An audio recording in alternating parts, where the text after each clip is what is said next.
Our boy, Zhang Yi, transmigrated into a cultivation world, becoming the only male disciple in the entire Taoist sect. While he looks like a top-tier heartthrob, he laments that everyone ignores his actual artistic talents and skills. The junior sisters are absolutely obsessed, constantly swarming him, just to catch a glimpse of his handsome face. He finds the constant interruptions exhausting, wishing he could just focus on his cultivation without being bothered. His dream is to eventually get strong enough to leave this place, and finally explore the world outside. He just wanted a quiet life of slow improvement.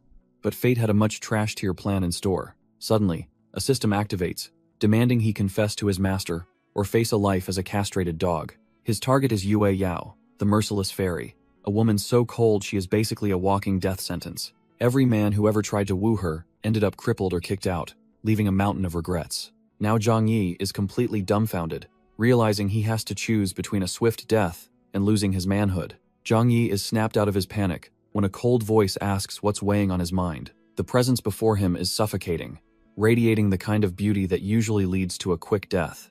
Every detail of her appearance screams power, reminding him exactly why she is called the merciless fairy. Yue Yao stands there, like a goddess, the very person our boy is supposed to confess to right now. He nervously greets his master, trying his best to keep his composure while his heart does backflips. Internally, Zhang Yi is absolutely losing it, terrified by her overwhelming beauty and the system's trash-tier ultimatum. She demands an update on his progress, even asking if any female disciples have managed to distract him. He claims he's only focused on the Tao, though he's secretly cursing his luck for being too scared.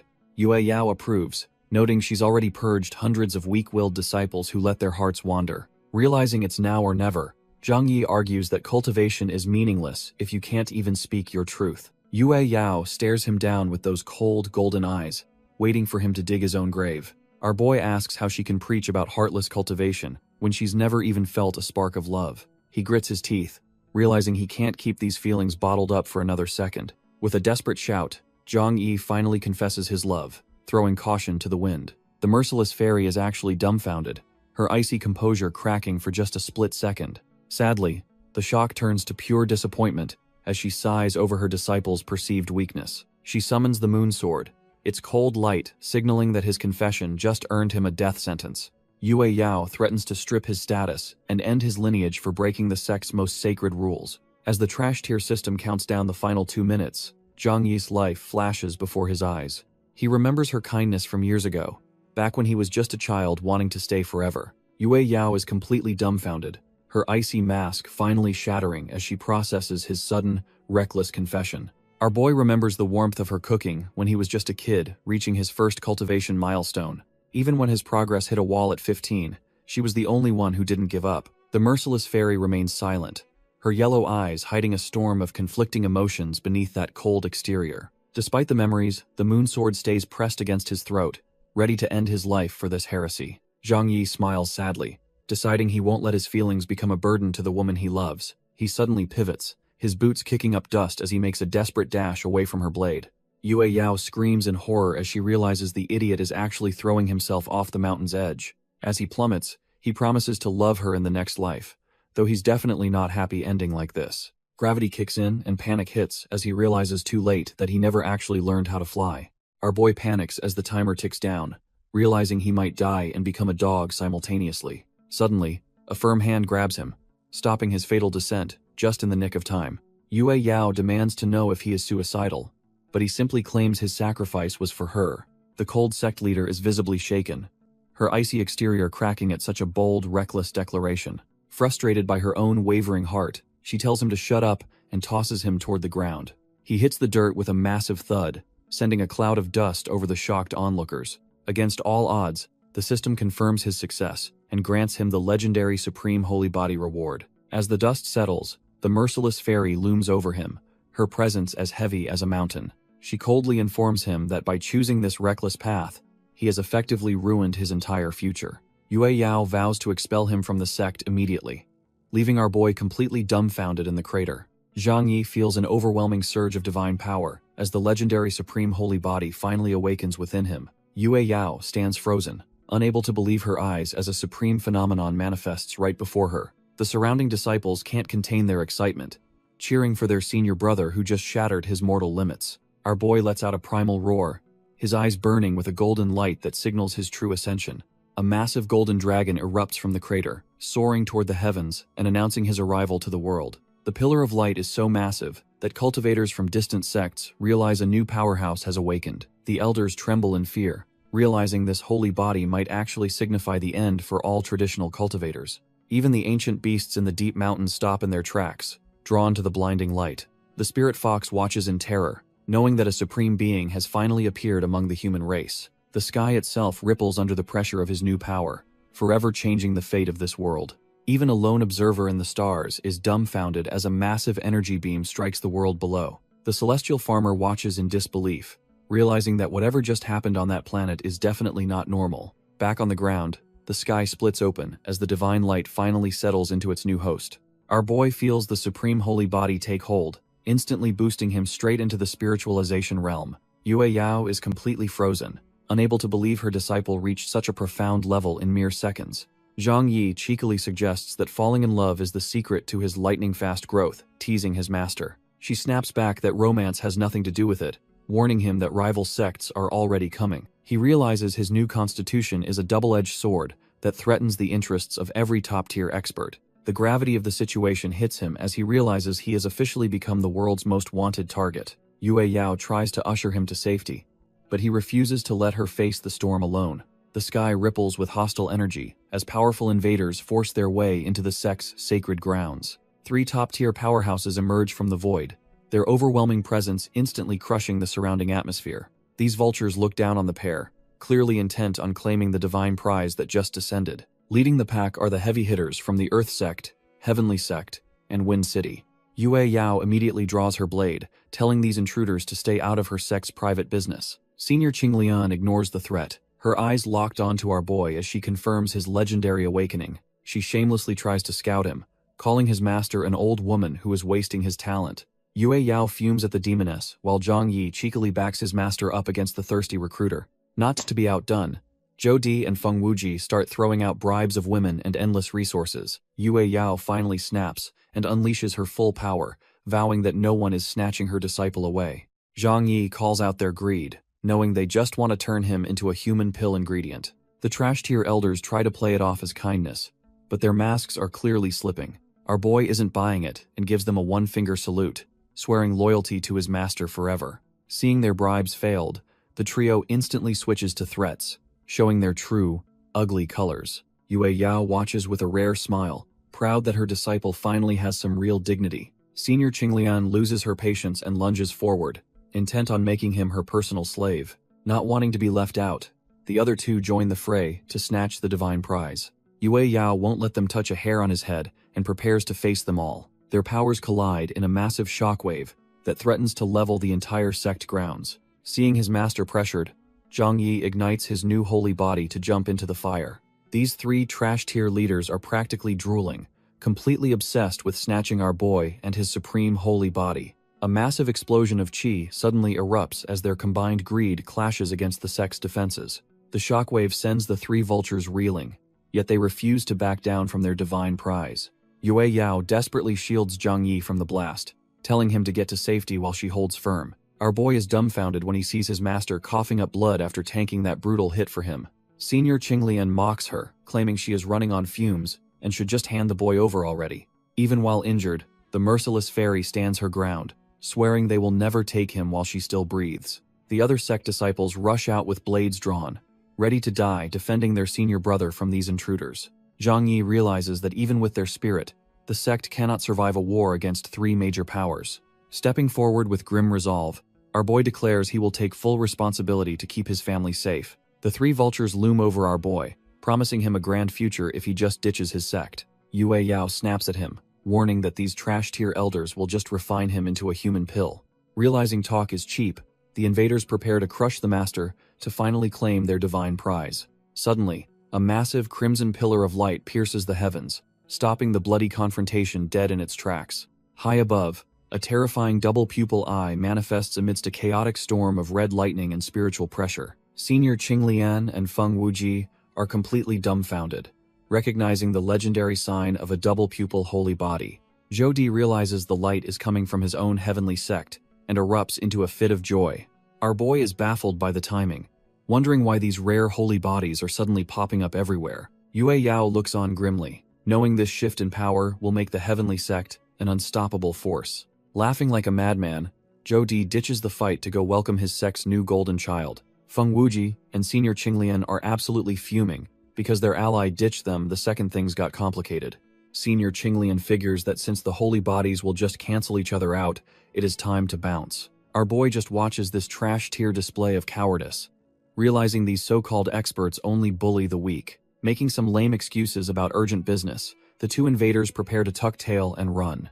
Zhang Yi is not letting her off that easy, lunging forward to demand payback for insulting his sect. In a flash, he manages to tear a piece of her stockings, leaving the Grand Elder completely flustered. Standing there with the evidence, our boy feels the heat, while Yue Yao watches with a judging gaze. As Senior Qinglian escapes through a portal, he mockingly suggests she invest in higher quality legwear next time. Suddenly, his perverted system triggers a new task, rewarding him for collecting more of her intimate belongings. Despite the awkwardness, Yue Yao admits she is actually impressed with how he handled the situation today. Zhang Yi tries to act smooth, asking his master what kind of reward he gets for his performance. Yue Yao shuts him down instantly, reminding him that his previous rule-breaking still deserves a harsh punishment. She quickly pivots to the looming threat of the major sects currently surrounding their territory. Our boy suggests a bold, preemptive strike on the Earth sect to restore their sect's fading prestige. Yue Yao agrees to the plan but insists on sending a pretty disciple to accompany him on the journey. Zhang Yi's perverted imagination runs wild as he dreams of traveling with a top-tier, sexy junior sister. The master drops a bombshell, revealing his companion is actually the Grand Elder's favorite disciple, Zhang Luoyan. Zhang Yi is completely dumbfounded, realizing his dream trip is ruined by having to babysit that annoying girl. 2 days later, the duo begins their trek down the mountain path toward their dangerous destination. While Zhang Yi drinks in silence, the energetic girl won't stop yapping about her own untapped potential.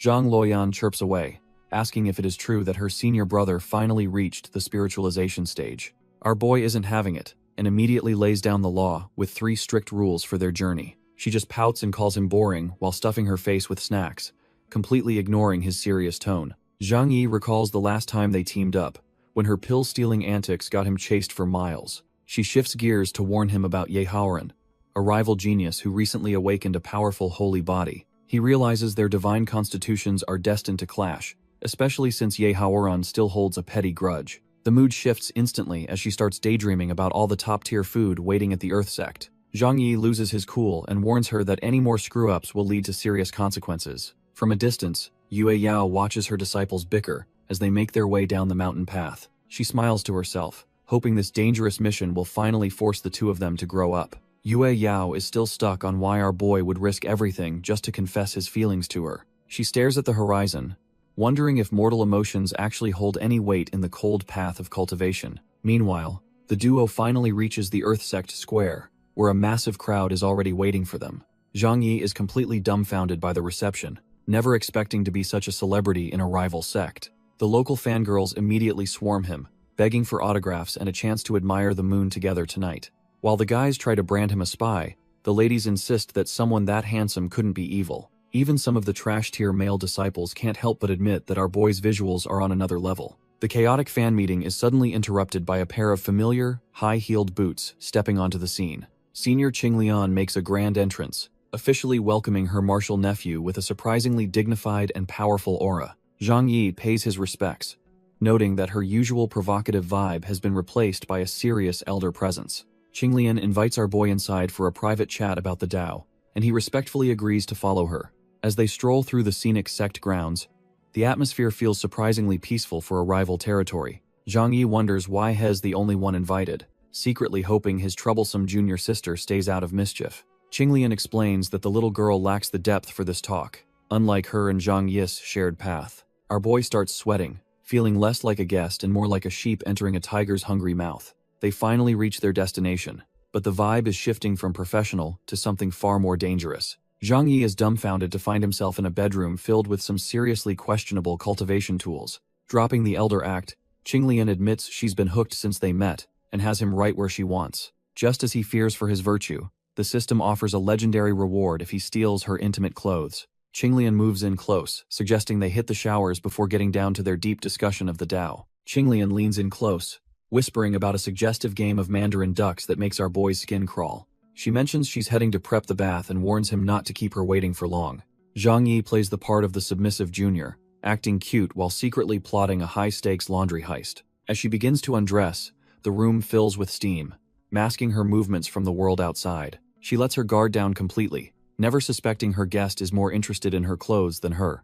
Our boy tries to maintain his honor but can't help peeking, his nosebleed proving he's still a man. Seeing her silhouette in the tub, he realizes this is the perfect window to strike and finish the mission. He snatches her garments and bolts, calling her an old hag and swearing they'll never meet again. Qinglian is left dumbfounded in the water, her face flushing with pure rage at being played so easily. The system grants him a Taoist fruit for the theft as he flies away, fearing her inevitable pursuit. Zhang Yi is trying to make a clean getaway when a familiar voice suddenly halts him in his tracks. Turns out Zhang Luoyan is a total glutton who just stole a rare fruit, bringing a massive headache along. Our boy realizes they are about to be swamped by a mob, and wonders where his protection went. Meanwhile, the two guardian elders finally wake up, realizing they completely overslept their mission to protect the genius. As they bolt, the girl is confused why a top-tier talent like him is running from trash-tier guards. Their escape is cut short by a group of powerful cultivators, led by a woman with a dangerous smirk. This is Jun Wuyan,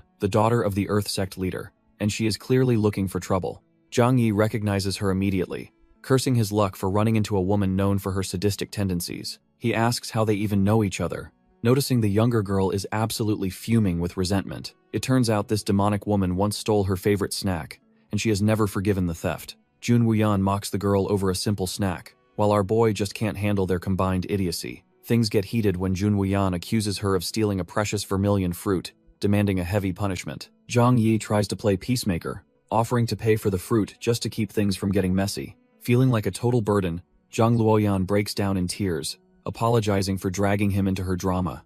Jun Wuyan isn't interested in money, making it clear that the brat needs to apologize to her first. Fed up, Zhang Luoyan triggers her enlargement technique, turning her snack into a massive, sugar-coated weapon of war. Jun Wuyan dives in for the kill, sneering that she will never apologize to someone so beneath her. Their weapons collide with a loud thud, sending shockwaves through the air as the two girls go all out. Watching the chaos, our boy realizes that fights between women are way more terrifying than any monster he's faced. He notes they are both at the golden core stage, meaning this brawl will be decided by pure skill. The clash is intense, but Zhang Luoyan's sugar-coated weapon isn't just for show as she pushes back hard. Jun Wuyan smirks, admitting that while the girl has some decent power, it is still not enough to win. She strikes a confident pose, thinking it is a total shame that her opponent had to face a genius. Fed up with the ego, Zhang Luoyan leaps into the air, calling her rival a narcissistic witch. Suddenly, Jun Wuyan lashes out with her spiritual snake technique, wrapping her chain weapon around the girl. With a sharp strike, she shatters the giant snack, thinking she has finally ended this childish tantrum. However, Zhang Luoyan just grins, telling her she celebrated way too early before doubling her power. She pulls out 2 more snacks, activating a heavy enlargement technique that leaves the crowd speechless. Our boy is completely dumbfounded, wondering just how many of those things she has been hiding in her sleeves. Not backing down, Jun Wuyan unleashes a massive cross-slash of sword chi to finish the fight once and for all. Jun Wuyan is completely caught off guard, realizing her opponent's speed is on a whole different level. The force of the impact sends her flying backward, while the nearby disciples panic at the sudden turn. Before she hits the ground, a powerful hand catches her, instantly stabilizing her trembling body. The Earth Sect heir, Jun Wuao, makes his entrance and demands an end to the fighting. Our boy realizes this newcomer is also in the spiritualization stage and shouldn't be underestimated at all. Jun Wuao plays the gentleman, questioning why a senior would let his sister bully others so ruthlessly. Zhang Yi tries to explain that battle is unpredictable, while attempting to clarify that they aren't actually related. Seeing a chance to cause more chaos, Zhang Luoyan instantly switches into a top-tier acting performance. She begins wailing about being abandoned, asking if her big brother has truly lost all love for her. Our boy is left dumbfounded as she pummels his chest, wondering how she became such a professional manipulator. Jun Wuyan insists that sharing a surname makes them siblings, wondering if their bond has reached an intimate level. The surrounding crowd is green with envy, shouting that our boy doesn't realize how blessed he truly is. Jun Wuao decides that as the older brother, Zhang Yi must be punished for his sister's reckless behavior. He immediately unleashes the Divine Purple Cloud technique, a high-level move meant to crush any opposition instantly.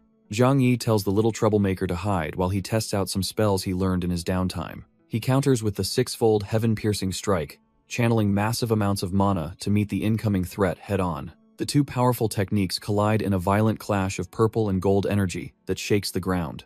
A blinding explosion erupts as the raw power of the spiritualization realm masters finally reaches its breaking point. The shockwave sends the siblings reeling, leaving them completely stunned by the sheer overwhelming force of the counterattack. Our boy just smirks, noting he barely broke a sweat, while Zhang Luoyan celebrates her brother's absolute dominance. Jun Wuao stands there completely dumbfounded, wondering how a supreme holy body lets Zhang Yi crush him so easily. The tension breaks when Senior Qinglian descends from the sky. Noting that this little skirmish has become quite the spectacle, she flashes a dangerous smile, asking our boy why he left so early without finishing their discussion on the Tao. Zhang Yi starts sweating, realizing his spiritual energy is drained and he won't be able to outrun this thirsty elder. She lands with an air of authority, warning him to be a good boy before she's forced to use power. Watching from the sidelines, Jun Wuao wonders how Zhang Yi will survive an encounter with the infamous venomous beauty. Meanwhile, Zhang Luoyan is just impressed that her senior brother has the guts to offend such a high-tier powerhouse. Our boy keeps his cool, smirking as he challenges the elder to discuss her version of the Tao right here. Senior Qinglian suddenly turns red, realizing she can't reveal her true, scandalous intentions in front of all these disciples. Seizing the awkward silence, Zhang Yi grabs his sister and bails, claiming they've already discussed more than enough for today. The Earth Sect trio is fuming, each plotting a different way to humiliate or capture our boy tonight. Jun Wuao steps up, playing the scholar card by inviting Zhang Yi to a poetry duel over drinks. The sect heir is convinced his literary genius will crush Zhang Yi, where brute force failed earlier. Our boy just smirks, knowing his modern Earth education makes him a god-tier poet in this world. Senior Qinglian leads the way, secretly salivating at the thought of having Zhang Yi as her main dish. They arrive at the majestic heavenly pavilion, the perfect stage for a high-stakes battle of wits and words. The local disciples are divided, with some calling him a loser, while others swoon over his perfect face. As the wine flows, the tension rises under the watchful eyes of the crowd cheering for their master. Meanwhile, the two girls have abandoned dignity, turning the elegant banquet into a trash-tier food-eating contest. Zhang Yi stays cautious, having already used a detoxification technique to ensure no dirty tricks ruin his night.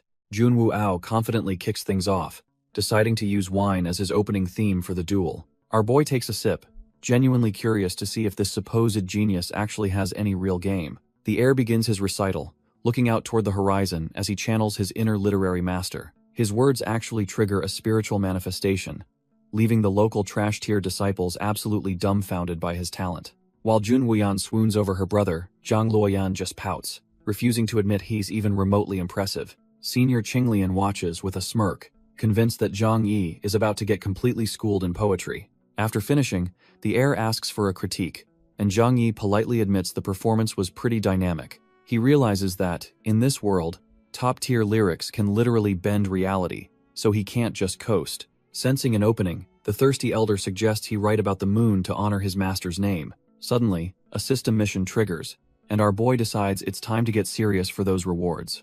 Zhang Yi prepares to school the arrogant heir, who still thinks our boy is just some talentless amateur. He activates a secret technique to raid his memories of Earth, searching for the ultimate poetic masterpiece. After finding the perfect verses, he decides to dedicate this performance to his master, Yue Yao. The crowd is left dumbfounded, sensing that the atmosphere is shifting into something far more intense. He raises his wine cup toward the horizon, ready to trigger a manifestation that will shake the sect. With the first line about the bright moon, his voice resonates with the very fabric of reality. The local disciples panic as the sky turns dark, realizing Zhang Yi's words are literally changing the world. Golden energy swirls around him as he continues, proving his supreme body can command the heavens themselves. A massive heavenly palace appears in the sky, leaving everyone staring at the impossible sight in silence. Even the arrogant Jun Wuao is forced to acknowledge Zhang Yi's god-tier talent, while the girls swoon. Our boy continues his recital, his supreme body resonating with ancient verses as golden energy flares. Miles away, Yue Yao watches the moon manifestation, feeling a strange pang of sadness for her disciple. The heavenly palace shines brighter, symbolizing the fleeting nature of life and the inevitability of goodbyes. The crowd is absolutely wrecked, with disciples weeping over lost loves and the sheer beauty of his words. While Jun Wuyan gets jealous, Jun Wuao struggles with his own complicated and rather weird realizations. Zhang Yi keeps it classy, holding his wine cup while the Earth sect elites stand there completely stunned. He delivers the final line, wishing for eternal life and souls that soar together toward the heavens. The entire sect erupts in cheers, fully convinced that Zhang Yi is a once-in-a-generation literary god. Even the arrogant Junwu Ao bows in respect, admitting that his own skills are trash tier in comparison. With the mission complete, the system rewards him, leaving our boy feeling smug with his new magic points. Senior Qinglian realizes she's been played, feeling like a total clown after witnessing Zhang Yi's brilliant poetic display. She confronts our boy, trashing his master as a mere old woman, while begging him for a personal poem. Desperate for validation, she asks if he's ever truly held a place for her in his heart. Zhang Yi feels the pressure mounting as another wave of drama crashes down on him during this mission. He keeps it real, telling her she's just a kind senior and could never replace his master. The rejection hits her like a spiritual blast, leaving her completely dumbfounded and heartbroken by his cold words. Suddenly, she flips the script, claiming his theft of her undergarments proves he's just a shy, thirsty admirer. Zhang Luoyan's jaw hits the floor as she realizes her senior brother might actually be a massive pervert. While Junwu Ao finds this hobby respectable, his sister is utterly disgusted by the trash-tier behavior on display. Our boy panics, desperately claiming he only took the clothes for scientific study before trying to return them. Our boy panics when he realizes the system snatched the evidence back, leaving his explanation sounding like a lie. Senior Qinglian just blushes harder, suggesting they spend every day together discussing the deeper mysteries of the Tao. Before things get weirder, the two guardian elders arrive with a flashy pose to reclaim their sect's disciple. Qinglian's expression turns cold as she prepares to crush the intruders for acting so bold in her territory. The elders launch a combined spiritual blast, hoping to end the purple-haired witch with a single, decisive strike. She finds them incredibly annoying, swinging her massive weapon to silence their shouting once and for all. The impact sends the protectors soaring into the distance, leaving Zhang Yi and his sister completely wide open. The pair trembles in fear as a massive shadow looms, realizing they are truly screwed this time around. Qinglian looms over them like a predator, laughing that no amount of screaming will bring them any help. Suddenly, a golden portal tears through the sky as powerful figures arrive to stop the demoness's wild behavior. Yue Yao finally makes her grand entrance, warning everyone that nobody touches her precious disciple while she is around. Our boy is beyond relieved to see his master, while Senior Qinglian realizes the old woman has finally arrived. Even the Earth Sect heir is mesmerized by her beauty, forcing Jun Wuyan to shield his wandering eyes. The surrounding disciples are losing their minds, wishing they had a master as ethereal as the merciless fairy. Yue Yao demands professional restraint, but Senior Qinglian drops a bombshell about Zhang Yi stealing her intimate garments. Stunned by the trash-tier accusation, Yue Yao insists her disciple is far too pure for such degenerate behavior. The crowd's opinion splits instantly, with some calling him a beast and others envying his legendary boldness. Poor Zhang Yi is suffering a total social death, wishing the ground would just swallow him whole right now. Refusing to hear more, Yue Yao flares her aura and demands they let her disciple leave immediately or else. Crushed by the overwhelming pressure, Senior Qinglian realizes she is outmatched and reluctantly decides to back down for today. Senior Qinglian fumes with rage, swearing that this humiliation will be repaid, and our boy will eventually be hers. Yue Yao remains cold and focused, caring only about ensuring her disciple makes it out of this mess unscathed. The group finally begins their exit, vanishing into a pillar of light to leave the Earth sect behind. Before he can fully escape, Senior Qinglian decides to toss Zhang Yi a little parting gift to stay relevant. She shoves her own garments into his hands, leaving everyone dumbfounded, while our boy desperately denies being a pervert. Even his allies can't help but look at him with pure judgment, convinced that all perverts say the same thing. Surprisingly, the Earth sect disciples aren't disgusted, and instead cheer for their new idol as he walks away. The female disciples take it a step further, literally throwing their own clothes at him as tokens of love. Zhang Yi is losing his mind, realizing his pure image is officially dead if he doesn't stop this madness. Meanwhile, the crowd starts bribing Zhang Luoyan with snacks, just to get a love letter into his hands. Zhang Luoyan is convinced she has found paradise after scoring a mountain of snacks from the obsessed crowd. Our boy has to literally drag the little glutton away before the mob of disciples catches them. They finally arrive back at the Taoist sect, under the moonlight, carrying their heavy loot and even heavier reputations. Zhang Yi is completely drained from the ordeal, while his sister is just happy about her massive food haul. A disciple greets them and explains that the sect leader has been waiting for him at the peak. He starts having some trash-tier thoughts, wondering if his master is looking for a romantic midnight encounter. High on the moon shadow peak, Yue Yao stands like a goddess, her presence commanding the entire night sky. Zhang Yi watches from behind a tree, totally dumbfounded by the sheer beauty of his master in the moonlight. She immediately calls him out, telling him there is no point in trying to sneak around her sharp senses. He tries to act smooth, but she quickly reminds him that she called him here strictly for official business. Yue Yao explains that the Earth sect was just a warm-up for the upcoming beast beheading competition. Our boy is shocked to hear that the legendary Ye Haoran will also be attending the grand gathering. Yue Yao warns him that a clash with the heavenly sect's top genius is now completely unavoidable. Zhang Yi confidently claims that since he crushed him in literature, he'll do the same in a fight. To ensure his safety, she bestows upon him the Yang Sword, a divine weapon overflowing with pure energy. He feels incredibly touched by her protection and wonders how he can ever truly repay her kindness. Suddenly, his system triggers a new task to share a Taoist fruit for a legendary sword technique reward. When he mentions having something good for her, she mistakes his intentions for trash-tier nonsense and gets flustered. He reveals the glowing Taoist fruit, proving he wasn't just messing around with his beautiful master. Yue Yao is dumbfounded that he somehow obtained a rare treasure from the great Tao spirit tree. Zhang Yi explains he won the fruit from Senior Qinglian, and insists his master use it for her tribulation. Yue Yao scolds him for being too selfless in a ruthless world where people rarely care for others. He argues that her gift of the Yang sword is far more precious, making her blush and act defensive. Refusing to take no for an answer, our boy decides to split the glowing treasure right down the middle. He playfully threatens to never leave her side tonight unless she agrees to share the fruit's divine blessings. The cold sect leader finally caves to his persistence, taking her half while trying to hide her obvious embarrassment. Sharing the fruit triggers a system reward, instantly granting him the legendary immortal poet sword technique through divine verses. Zhang Yi can't help but tease her further, jokingly demanding to watch her eat every single bite. Deciding that bickering with her cheeky disciple is a losing battle, she prepares to finally consume the essence. As she absorbs the fruit's power, the pure energy begins to stabilize her cultivation for the challenges ahead.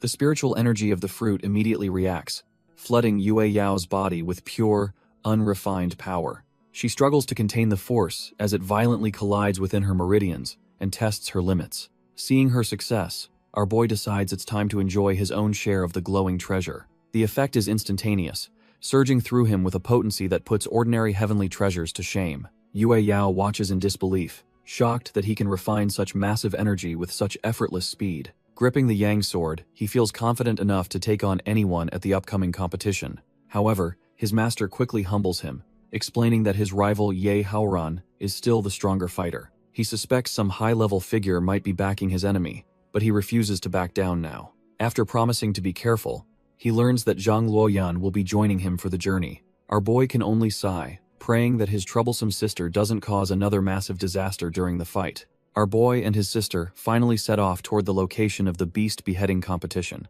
While Zhang Luoyan roasts a whole pig, Zhang Yi teases her for being such a massive glutton. She just huffs, telling her brother that he clearly doesn't know how to enjoy the finer things. When she heads off to find mushrooms, Zhang Yi warns her to stay alert in these dangerous woods. He senses the atmosphere shifting as a demonic presence watches them from the shadows with glowing red eyes. Suddenly, a winged beast dives from the sky and snatches their breakfast right off the fire.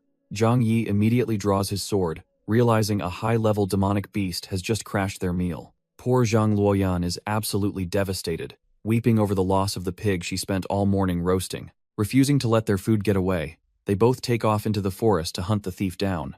The beast is thrilled, thinking it's been way too long since it tasted meat cooked by humans. Zhang Luoyan lunges at the thief with feral energy, demanding it return her precious breakfast immediately. She actually latches onto the creature's back, sinking her teeth into its fur with terrifying, hunger-driven determination. The beast is completely caught off guard, wondering if this human girl is actually some kind of rabid monster. It struggles to shake her off, crying out that she is acting way more like a beast than itself. Desperate to satisfy its hunger before things get worse, the creature quickly gulps down the stolen roasted pig. Our boy Zhang Yi finally catches up, ready to end this chase with his sect's specialized binding technique. He unleashes the immortal binding arts, wrapping the thief in golden ropes that drain its spiritual energy instantly. The beast realizes it is doomed as its strength fades, unable to maintain its massive form any longer. In a puff of smoke, the monster reverts to a tiny, tearful girl who just wants more meat. Zhang Luoyan thinks the new form looks delicious, leaving Zhang Yi totally dumbfounded by the bizarre turn of events. The little beast girl trembles, pleading that she only stole a bit of meat and shouldn't be punished. Our boy Zhang Yi isn't buying the act. while Zhang Luoyan hungrily suggests they just eat the demon instead. Looking into her eyes, the terrified creature realizes she is dealing with actual devils in human skin. Desperate, she claims to be the legendary divine beast Bai Zhe, hoping her status will grant her protection. Luoyan just drools more at the thought of divine meat, while Zhang Yi calls out her trash-tier bluff. Suddenly, the system triggers a task to subdue her, with a hilarious penalty involving Luoyan turning into a dog. Zhang Yi pivotally suggests using her as a mount first, though Luoyan still plans on a post-ride snack. As the beast girl begs for her life, Zhang Yi unleashes his beast-taming arts to seal the deal. The attempt backfires spectacularly, and a cloud of smoke reveals that Luoyan has officially been turned into a pooch. Zhang Yi can only laugh nervously as his sister-turned-dog demands to know what kind of trash-tier technique he used. Zhang Yi realizes his standard arts are trash-tier against a divine beast, while the creature mocks his sister's misfortune. Even as a pooch, Luoyan isn't taking any lip and delivers a swift, rainbow-vomiting slap to the winged girl. Seizing the chaos, our boy activates a high-level master-servant contract to finally bring the little beast to heel.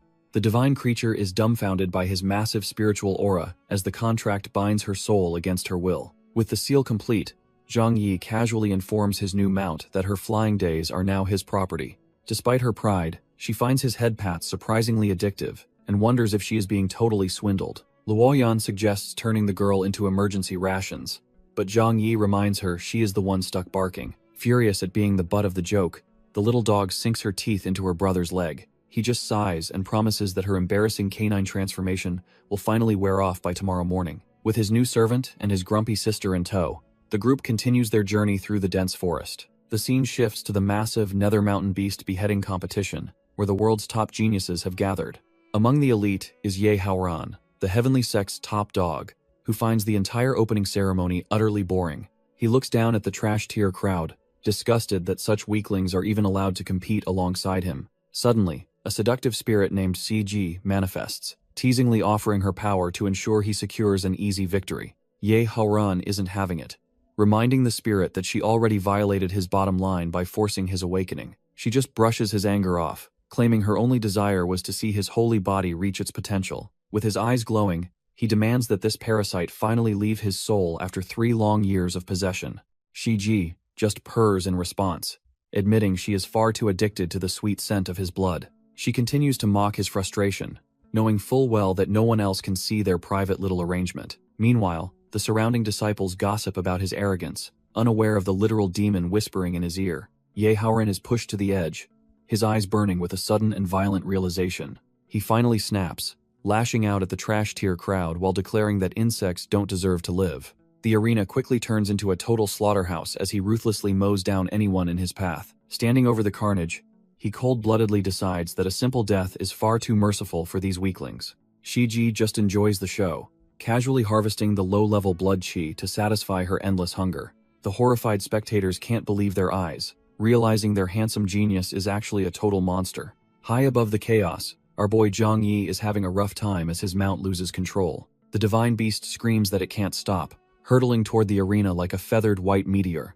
Yahello is completely dumbfounded when a giant fluffball suddenly smashes right into his path. The trio emerges from the wreckage, looking absolutely pathetic and feeling more than a little nauseous. Shiji is practically drooling because the supreme holy body she has been hunting has finally arrived. Our boy Zhang Yi steps up with his sister in tow, ready to face the trash-tier genius head-on. The peanut gallery is already losing it, whispering about Zhang Yi's legendary poem and his heaven-defying talent. Suddenly, the great Zhou envoys shut everyone up, announcing that the main event is finally about to kick off. The tension is thick enough to cut as the heavy hitters stare each other down before the bloodbath begins. The rules are simple. Kill the most beasts to become the immortal master and bag 1,000,000 stones. Zhang Yi realizes the dynasty is just using them, while his little companions are terrified of being mistaken for prey.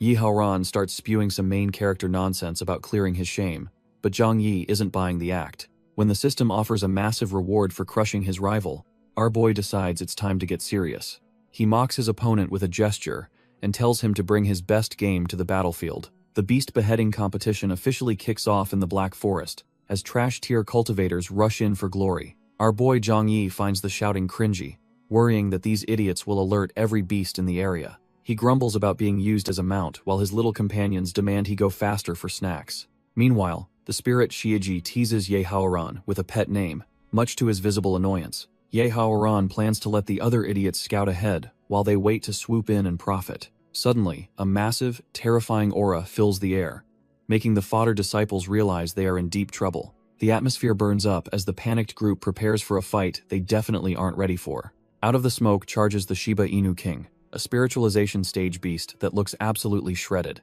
With one massive swing, the buff beast sends the cultivators flying like ragdolls, proving his absolute dominance. The monster stops mid-slaughter, looking completely dumbfounded by a group that actually has the guts to stand firm.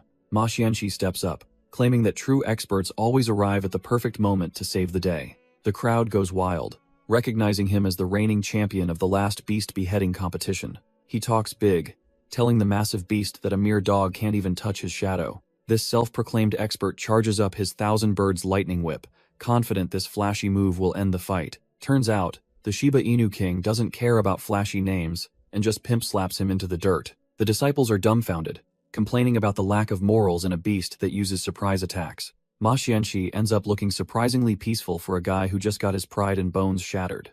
Just then, our boy Zhang Yi strolls in with his chaotic entourage, wondering why everyone is already gathered. He sighs at the unwanted attention, realizing his status as a genius makes him a magnet for fanboys. The fallen champion looks up, weakly entrusting the beast to Zhang Yi's hands, before passing out for real. Zhang Yi stares at the fallen expert, wondering if this guy is actually serious about his dramatic exit. Our boy promises to avenge the fallen hero and take first place, while his dog sister cries over the tragedy. Suddenly, the trash tier champion snaps awake, shouting that he hasn't kicked the bucket just yet. The massive Shiba Inu King lunges again, sending the nearby disciples into a total panic as it attacks. Zhang Yi steps in, deciding it's the perfect time to test drive the Yang sword his master gifted him. He launches a lightning-fast strike, aiming to end this beastly encounter before it even gets started. His blade flashes in a blur of light, carving through the air and the beast's defenses with ease. The Shiba Inu King is left dumbfounded, realizing its high defense is the only thing keeping it in one piece.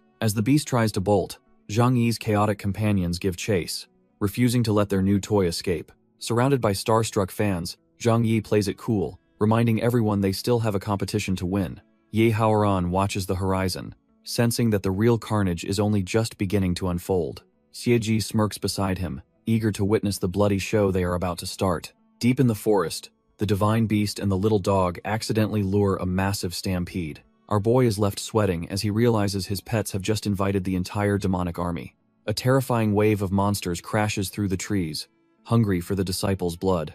The surrounding cultivators are forced into a frantic battle for survival against the overwhelming horde. Sensing the rising blood qi, Yahello and his spirit partner dive headfirst into the fray. They begin a ruthless slaughter, carving through the beasts with a dark, suffocating power. Zhang Yi knows he can't hold back anymore, and prepares to unleash his immortal poet sword technique. He summons a massive torrent of sword qi, obliterating the monsters in a blinding flash of divine light. Zhang Yi unleashes a strike so massive it feels like a literal ocean of golden sword qi. The nearby disciples and his pets are left dumbfounded by the sheer scale of his spiritualization stage power. Suddenly, the system penalty ends, and Luoyan finally regains her human form while the divine beast fears for her life. Up on the observation platform, the masked envoys realize this single move just wiped out over 3,000 beasts. Yahello watches the horizon, sensing a terrifying power that completely overshadows his own dark slaughter. While he trembles at the poetic sword intent, his spirit partner is already salivating over Zhang Yi's divine blood.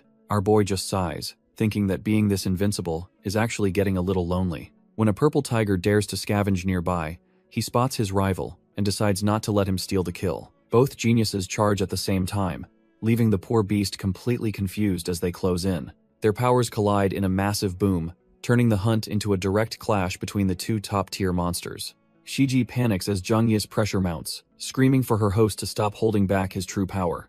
Yahello finally snaps, his eyes glowing with a sinister light as the double pupil ability fully awakens. He declares this a fight to the death, while our boy just wonders if his rival has real moves. Their collision sends shockwaves through the forest, turning the area into a chaotic storm of blood-red energy. Zhang Yi actually starts enjoying himself, realizing that for a possessed puppet, Yahello is a decent warm-up. Frustrated by the gap in their power, Yahello curses that he never wanted to reveal this bloodthirsty secret. He unleashes a massive crimson strike, desperate to end the man who makes his legendary talent look pathetic. Our boy easily deflects the blow, taunting his rival for having such weak strength despite all that posturing. Nearby, disciples scramble for their lives, realizing that being caught in this clash of holy bodies means death. They watch in awe, noting that Yahello's demonic aura is no match for Zhang Yi's divine presence. Their blades collide again as the intensity of the duel reaches a fever pitch. Suddenly, a massive serpent and a feral bear try to crash the party, looking for an easy meal. Both fighters lose their patience, blowing the trash-tier beasts away because they are currently busy with each other. Yahello laughs like a maniac, conjuring blood daggers to overwhelm our boy from every possible angle. Zhang Yi parries the strikes, admitting that the heavenly sect's blood manipulation is actually pretty versatile. Up in the stands, the Great Zhou envoys worry that this level of destruction will ruin the entire competition.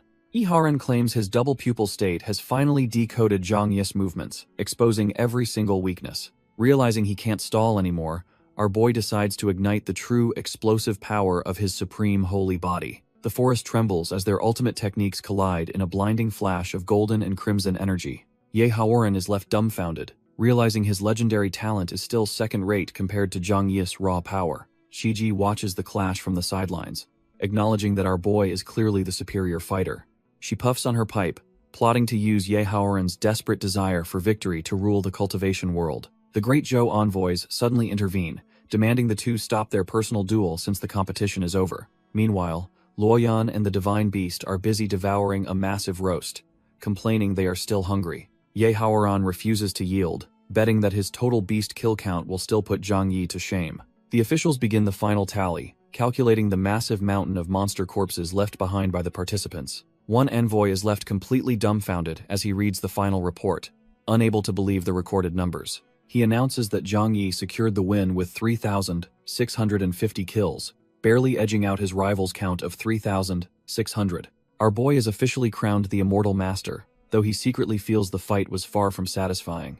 Yahello stands in the crowd trembling with rage, realizing he is still second-rate even with a spirit's help. The crowd erupts in cheers, praising our boy's talent, while laughing at his rival's unfortunate timing. Luoyan and the Divine Beast immediately cling to him, shamelessly demanding a cut of the prize money. The system rewards him with magic power, but he's completely dumbfounded by a literal rocket launcher from Earth. Nearby, the loser seethes with hatred, as his spirit companion promises a chance for bloody revenge tonight. Suddenly, the heavenly sect leader arrives, publicly shaming his disciple for such a pathetic and embarrassing performance.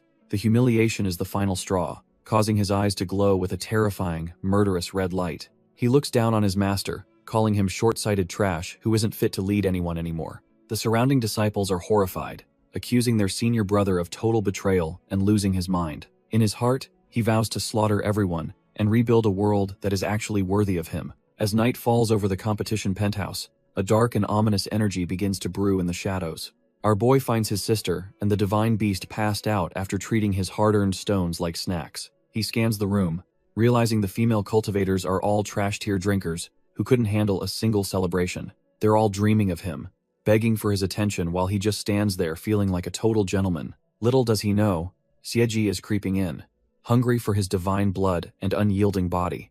As he takes a sip, the system screams a warning about an invisible enemy with a nasty organ-stealing penalty. He senses a chilling aura and realizes someone is lurking in the shadows, waiting for the perfect moment. Even though his heart is racing, he knows showing fear is a death sentence against a predator like this. Deciding to strike first, he lunges at the empty air and manages to snag the invisible intruder. He slams the spirit into the floor, finally catching the sneaky parasite that thought he was easy prey. Our boy smirks, thinking it's just bad luck for this invisible trash-tier enemy to face him. Turns out he's pinned down Xieji, who's completely dumbfounded by how suffocating his aura feels. He starts pinching her cheeks, wondering why his invisible foe feels so suspiciously soft and real. Fed up with the disrespect, she blasts him back with a wave of red energy to get away. She regains her composure, certain that a mere mortal can't possibly touch her in this soul state. But Zhang Yi isn't playing around and activates his observation arts to track the shifting flow of qi. He moves like lightning, catching her mid-kick before she can even register what just happened. Both of them freeze in shock as he realizes he's currently holding onto a very feminine leg. Furious at his strange detection methods, she prepares to give him a nasty taste of her sharp claws. She slashes forward with lethal intent, determined to tear our boy apart for his impudence. Zhang Yi desperately shouts for everyone to dodge as the lethal red energy slashes through the room. Instead of being terrified, The trash tier disciples are thrilled that their senior brother is being so rough. Our boy is absolutely dumbfounded, realizing this looks like a total misunderstanding of epic proportions. The commotion finally wakes up Zhang Luoyan and Bai Zhe, who are annoyed their food coma was interrupted. Shiji realizes the party is getting too crowded, and decides it is time to make a quick exit. Not letting her escape, Zhang Yi locks onto her aura and reaches out to stop the spirit. He catches something, but the texture makes him realize he has grabbed something he definitely should not have. In his mind, he feels like Adam picking the forbidden fruit, touching a power meant only for gods. Shiji is mortified, never having been insulted by such a bold, hands-on move in her entire life. She flees into the night, promising that next time she won't let Zhang Yi off so easily. Zhang Yi is left reeling as the system rewards him for defeating an enemy he barely even saw. Bai Zhe explains that powerful soul bodies often linger in this world, possessing strength far beyond trash-tier ghosts. Our boy gives the little divine beast a head pat, impressed by her vast knowledge of cultivation laws. Still, he can't help but wonder if that mysterious intruder was the secret power backing his rival. Meanwhile, in another penthouse, Yahello sits in meditation as the flustered spirit finally returns to his side. He questions her whereabouts, only for her to vent about how Zhang Yi actually had the audacity to touch her. The silence in the room is deafening as he processes her complaints with a cold, detached expression. She demands to know if he's jealous, but he bluntly shuts her down, showing zero interest in her charms. The argument devolves into petty insults, with her questioning his preferences while he loses his cool completely. Fueled by pure spite, he vows to crush Zhang Yi and make the entire cultivation world bow before him. Xieji realizes that while Zhang Yi is called merciless, Yahello is the one truly destined for blood. 2 days pass as our boy finally makes his way back to the familiar peaks of the sect. Zhang Yi arrives with his sister and the little divine beast, relieved to finally be home after the chaos. Our boy is left dumbfounded as a massive cloud of dust kicks up from disciples charging the returning champion. The girls swarm him with praise while others can't stop poking the adorable Bai Zhe like a plushie. The rowdy welcome is cut short when the sect leader appears, looking absolutely done with their lack of decency. She orders Zhang Yi to follow her immediately, giving him a sinking feeling that he's in major trouble. They head straight to the council hall, where the atmosphere is thick with the weight of his recent victory. Sipping her tea, she warns him that his rival won't take this loss lying down and will seek revenge. Our boy acknowledges the danger, knowing he must reach a higher realm to survive the enemies yet to come. Yue Yao slams her cup down, signaling she has one final, serious matter to discuss with him. She brings up the investigation into the senior Qinglian incident, warning him that his punishment is still pending. Our boy just smirks, jokingly asking if all this anger is actually just a hidden case of jealousy. She loses her cool completely, slamming the table while vehemently denying that she's feeling even a bit jealous. He doubles down on the charm, pulling out a rose and promising he will always like his master. Fed up with his trash-tier flirting, she uses her power to send him flying straight out the door. Our boy lands hard, but his confusion grows when he sees Luoyan trembling with a letter in hand. Seeing her tear-streaked face, he immediately drops the act and asks what could possibly be this wrong. She collapses onto him in tears, crying out that her life is over because of a forced marriage. Turns out her father is forcing an engagement with the great Zhou crown prince, and time is running out. Our boy realizes the rumors were true, and his sister really is just a pawn for the great Zhou. Luoyan suggests a fake relationship to break the contract, but he thinks going against a prince is suicide. She begs for help while he panics, knowing their master would definitely kick them out for such nonsense. Suddenly, the merciless fairy herself appears, demanding to know why they are lacking any sense of sect decency. Before he can explain, Luoyan drops a bombshell about their marriage, leaving him completely dumbfounded and facepalming. The news hits their master like a physical blow, leaving her frozen in a state of absolute disbelief. Not wasting a second, Luoyan drags him away to find Bai Zhe before their master can actually process. Fuming with rage, she tells them to get lost but vows they will face her wrath upon return. The other disciples are losing their minds, convinced that Luoyan has shamelessly seduced their favorite senior brother. She decides to let the drama slide for now, though she fully intends to punish those rebels later. Yue Yao decides our boy needs to be misunderstood, so he finally appreciates the path of merciless cultivation. High above the forest, Bai Zhe carries the siblings as they make their daring escape from the sect. While Luoyan is having a blast, the divine beast cries over being demoted to a trash-tier flying mount. Zhang Yi initially refuses to help, declaring he will never pretend to be his own sister's lover. That changes when the system threatens him with lightning and offers a legendary magic brush as a reward. Our boy immediately switches gears, turning on the charm to secure that sweet loot, despite his previous pride. Bai Zhe watches in pure disgust, feeling like a dog being forced to swallow their sugary, fake romance. As they fly, he asks Luoyan why she is so obsessed with eating those simple, candied haws. She reveals a gritty past where she and her mother lived as ostracized servants doing backbreaking housework. Those treats were her first taste of happiness, handmade by a mother who saved every scrap of sugar. Zhang Luoyan reveals the gritty truth about her mother being poisoned, leaving her with no one to make her treats. Every bite of those candied haws is a bittersweet reminder of the only person who ever truly loved her. Zhang Yi offers a rare moment of comfort, assuring her that her mother is likely watching from a better place. She tries to compose herself, touched by his kindness, as she continues to feast on her favorite childhood snack. As they fly, she worries about being a burden, but our boy claims protecting his junior is just his duty. They eventually reach the Great Zhou imperial capital, a sprawling city that holds nothing but bad memories for her. Arriving at the general's residence, the sheer scale of the place makes the stakes of this mission feel real. The servants are immediately dumbfounded by Zhang Yi's handsome face and the powerful aura he naturally radiates. The reunion turns sour instantly when three hostile figures emerge to greet the unfilial daughter with pure venom. Great General Zhang Wufeng and his arrogant family waste no time calling her trash for returning so late.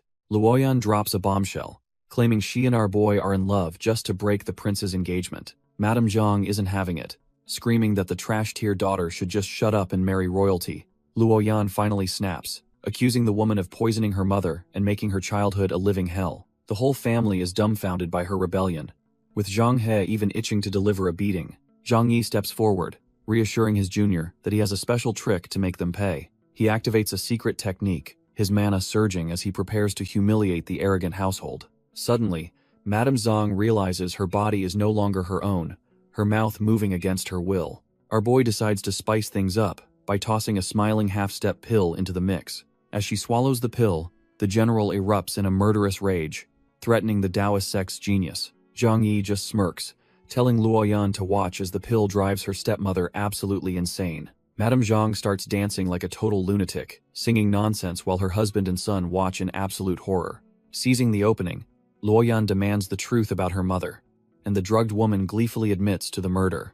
The confession hits the family like a freight train, leaving the general speechless while our boy just smirks. The stepmother doesn't stop there, bragging about how she planned to use Luoyan as a mere money-making tool. Blinded by years of suppressed rage, Luoyan finally snaps and delivers a brutal, lightning-fast strike to the woman's face. As the trash-tier mother hits the pavement, the rest of the family can only stare at the scene in disbelief. Zhang He rushes to his mother's side while the general has the audacity to demand Luoyan show some forgiveness. Luoyan officially disowns her pathetic father, while Zhang Yi readies his blade, knowing a peaceful exit is now impossible. The chaos is interrupted by the arrival of the Great Zhou royalty, led by the arrogant crown prince Shen Zhangqing. Seeing a chance for revenge, Zhang He desperately begs the prince to execute Luoyan for her supposed crimes. Shen Zhangqing tells the trash-tier brother to get lost, caring only about his reunion with Luoyan. Zhang He is left completely dumbfounded, realizing his life means absolutely nothing to the cold crown prince. The atmosphere shifts instantly when Luoyan and Princess Chenyu share a joyful, long-awaited embrace. Our boy watches them closely, deducing that the two girls must have been inseparable childhood friends. Chenyu is thrilled to meet Zhang Yi, noting he looks far more handsome than his royal portraits. Zhang Yi politely acknowledges her beauty, while sensing that her personality feels strangely familiar to him. The crown prince demands to know if Zhang Yi is finally ready to hand Luoyan over. Our boy remains unfazed, declaring he is actually here to help Luoyan officially break her engagement. Shen Zhangqing flares his royal aura in a rage, daring anyone to challenge his absolute authority. Much to his surprise, both Luoyan and his own sister loudly shout their opposition to the marriage. Shen Zhangqing is fuming because his own sister is siding with the enemy against his royal decree. Our boy steps in and proposes a duel to settle this mess with virtue and a clean break. The crown prince agrees, confident that his army of experts will make short work of this sect brat. Zhang He charges in blindly, fueled by a trash-tier grudge and a desperate need for revenge. Turns out, he's no match for our boy, who sends him flying with a single, effortless strike. Zhang Wufeng catches his battered son, realizing the boy is completely out cold after that pathetic display. Shen Zhangqing starts sweating, finally realizing that Zhang Yi's power is way beyond what he initially expected. He calls out his elite golden armor guards to surround our boy and force him into a corner. Zhang Yi doesn't play fair, opting for a series of low blows that leave the guards utterly dumbfounded. While Luoyan is dying of embarrassment, the others are forced to admit his shameless style is actually effective. Our boy keeps the pressure on, making the elite guards wonder how a mere cultivator can be this strong.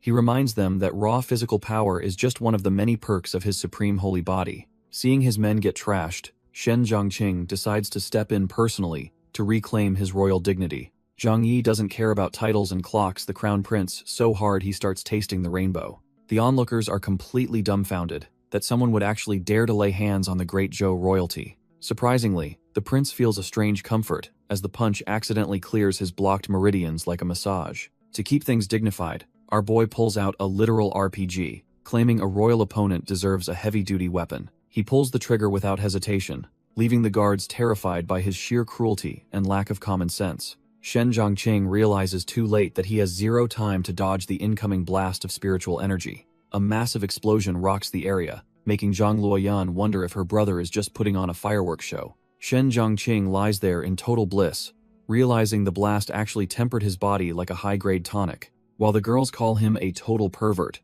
our boy just looks on with pure disgust at the display. Instead of running, the prince jumps back up, begging for another round of that painful spiritual massage.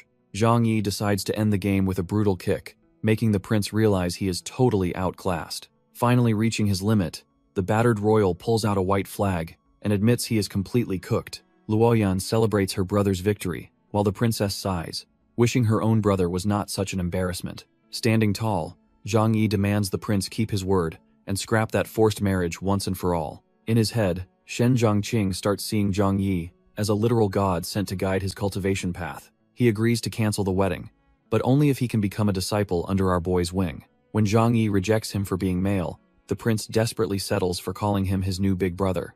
The guards and the general are absolutely dumbfounded that their royal prince is begging a random cultivator for brotherhood.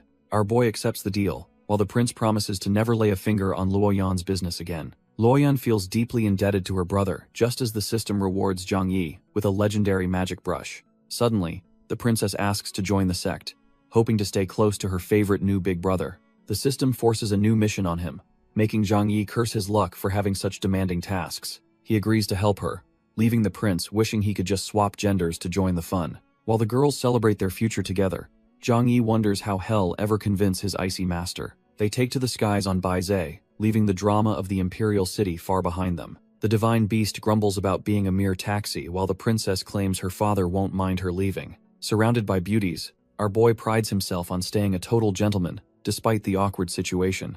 Zhang Yi tries to stay cool while the princess gets way too close for comfort during their flight. Poor Baizhe finally hits her limit, crying out that she is too hungry to keep this taxi service going. The divine beast loses her grip on the sky, sending our boy and the girls into a dizzying freefall. They crash straight into the forest below, leaving a massive trail of dust and broken branches behind them. Miraculously, they land safely, though Zhang Yi ends up as a human cushion for the two giggling girls. Leaving the ladies to look after the starving beast, Zhang Yi heads off to find some much-needed supplies. While trekking through the woods, he suddenly senses a dense pocket of spiritual qi nearby that piques his interest. He stumbles upon a hidden spiritual spring, only to realize someone is already taking a dip in the water. His heart skips a beat when he recognizes the provocatively beautiful senior Qinglian relaxing in the natural pool. The elder spots her favorite martial nephew immediately, leaving our boy completely dumbfounded and blushing like a total amateur. Senior Qinglian teases our boy, claiming their meeting is fate while she flaunts her bandage-wrapped look in the water. Zhang Yi is completely dumbfounded, wondering why on earth anyone would wear bandages while taking a spiritual bath. She explains that she is actually using the spring to heal from a nasty encounter with a demonic beast. With a quick flash of mana, she magically swaps her wet bandages for her signature provocative battle gear. Now fully dressed, she makes it clear that our boy is not escaping her clutches this time around. Zhang Yi feels torn, worrying that giving in to her demands would be a total betrayal of his master. Suddenly, a terrifying roar echoes through the woods, signaling the return of the beast that previously wounded her. A massive nether demon sheep at the peak of the spiritualization stage charges out from the tree line. Our boy reacts instantly, grabbing the elder and diving out of the way as the beast thunders past them. Shaking off her shock, Senior Qinglian prepares to settle the score with the trash-tier monster once and for all.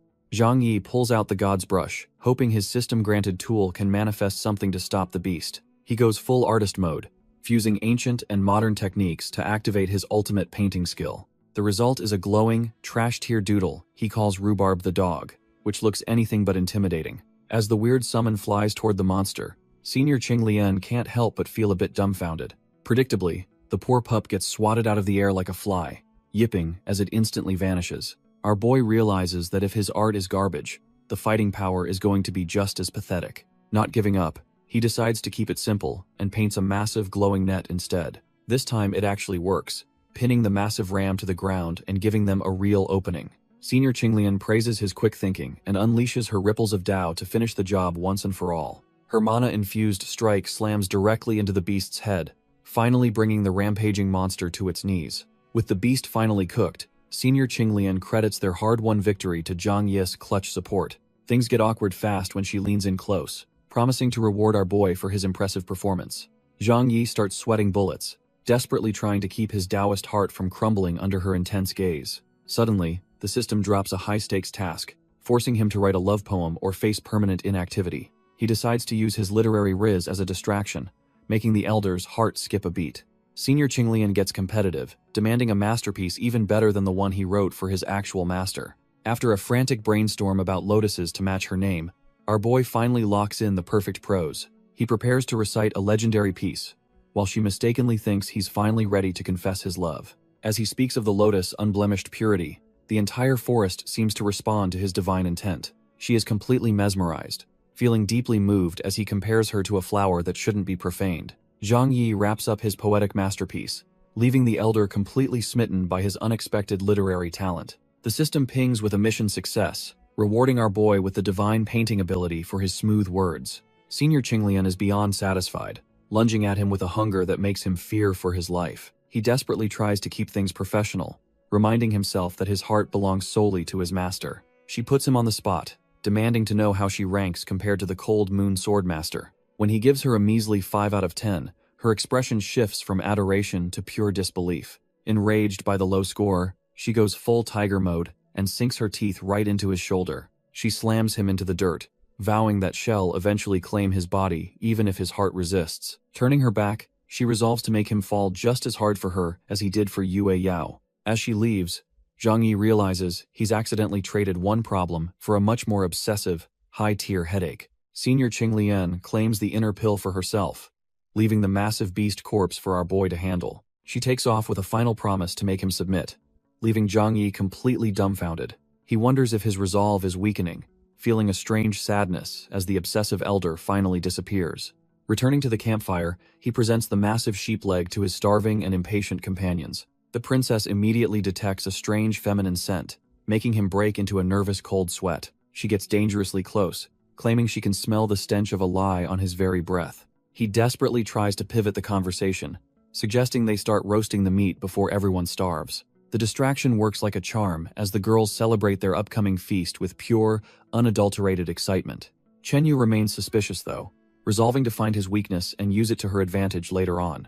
Arriving at the sect at dusk, he prays his master doesn't realize just how much trouble he's in. The girls of the sect go absolutely wild the moment they realize our boy has finally returned home safely. While everyone crowds around, he desperately tries to keep them quiet before his master catches wind of their arrival. Too late, as the merciless fairy herself descends, demanding to know why he thinks he can just waltz back. Both siblings look absolutely dumbfounded, realizing their master isn't even trying to hide her murderous intent this time.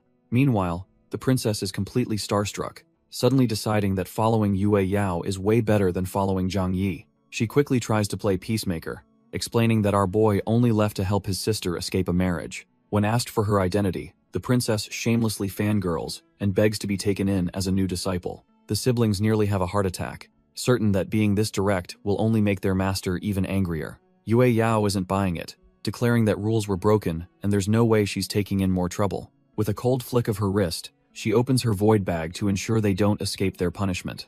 Shen Chenyu takes the blame, hoping her desperate plea will soften the merciless fairy's icy heart.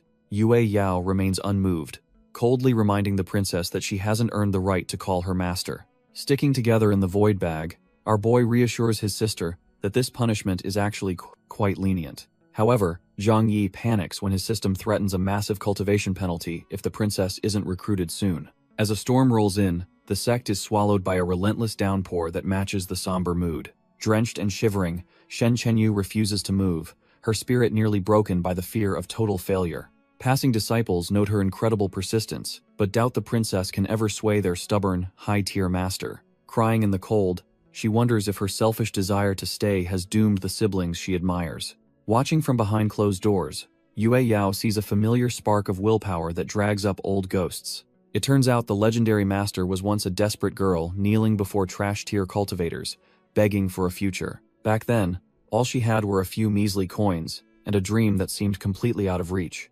Trash-tier cultivators mocked her, stealing her last bit of hope and telling her to quit while she was ahead. Even broken and alone in the rain, she swore to rely only on herself to reach the peak. Years have passed, but the memory of that struggle still burns deep within the legendary master's soul. Seeing the princess out there, she knows only a truly resolute heart deserves a place in her sect. When morning finally breaks, the cold master decides it's time to see if the girl's spirit survived. She demands to know the real reason for joining, testing if this is just about some silly crush. The princess surprises her by declaring she wants to master the great Taoist way for her own sake. Impressed by that fire, the master gives her a simple chore, silently welcoming her into the fold. With that settled, she realizes our boy and his sister are suffocating inside the void bag. Yue Yao peeks inside her void bag only to find the siblings napping together in total bliss. Annoyed by their lack of discipline, she dumps them onto the cold floor with a harsh wake-up call. Our boy is completely lost, while his sister whines about having her sweet dreams interrupted so rudely. The master lays down the law, sentencing the duo to endless sect chores alongside the new princess. Instead of being miserable, the girls are thrilled to start their new life of sweeping floors together. The legendary master stands there dumbfounded, wondering why her supposedly harsh punishment is being met with cheers. While Zhang Yi wallows in his new servant status, the princess works hard as Luoyan just slacks off. Suddenly, a mob of adoring disciples rushes in, desperate to help their favorite senior brother with his labor. The princess starts suspecting our boy is a total player as he struggles to handle all the attention. Watching the chaos from above, the merciless fairy realizes her attempt at discipline has backfired into a party. Yue Yao is fuming, realizing her attempt at discipline accidentally gave our boy a harem of eager helpers. A week later, Zhang Yi is struggling because every female disciple in the sect is fighting to sweep for him. The merciless fairy catches them in the act, making everyone scramble to explain they were just discussing cultivation. She decides to drop the act and tells him about a legendary treasure called the Barbarian King's Blood. Yue Yao orders him to retrieve it within a month while babysitting the princess and his lazy sister. Our boy gets fired up, realizing this bloodline boost is exactly what he needs to reach the next stage. Before he leaves, the master tosses him a high-grade elixir, showing she actually cares about his safety. Zhang Yi teases her about being in love, earning himself a swift threat of being tossed into a dungeon. With their mission set, the trio leaves the safety of the sect and heads toward the dangerous southern lands. Riding on the back of a sleepy divine beast, they finally approach the gates of the rugged barbarian city. Our boy and his crew finally touch down in the rugged and bustling barbarian city. As they walk through the streets, Luoyan immediately complains about the lack of snacks in this demonic place. Zhang Yi notes the city's wild diversity, while the princess just feels lucky to be by his side. Suddenly, two trash-tier winged demons block their path, eyeing our boy like he's a piece of fresh meat. He tries to ignore the crazies and find a restaurant, but these girls don't take rejection well. The duo lunges forward with their weapons, demanding he surrender and become their personal slave. Getting annoyed by the noise, Zhang Yi unleashes a burst of flames to finally clear the path. The impact sends them flying, though they strangely seem to enjoy the sting of his overwhelming power. As the two servants hit the dirt, a much more dangerous presence steps out from the shadows. Turns out, the saintess of the southern demon kingdom, Chen Xiaoqui, was watching the whole show. Our boy recognizes the newcomer as the famous saintess, while the girls worry about another vixen appearing. The trash-tier servants try to play the victim, claiming Zhang Yi tried to take advantage of them. Chen Xiaoqui isn't buying their act, calling them out for offending a lord and then lying about it. She decides their stupidity is a capital offense and wipes them out with a single, terrifying glare. Zhang Yi is dumbfounded by her sight arts, realizing this fox is a high-level spiritualization realm powerhouse. She gets uncomfortably close, suggesting they team up to find the barbarian king's blood together. Behind them, the sister princess duo and even the divine beast are absolutely fuming at the blatant seduction. Trying to keep his cool, Zhang Yi tells the fox she needs to pay a price for his help. Suddenly, the system drops a shady mission with a penalty that would turn him into a literal demoness. With no choice but to accept, he agrees to the deal while the saintess continues her playful teasing. Luoyan and Chen Yu finally reach their breaking point, ready to carve up the fox for eyeing their man.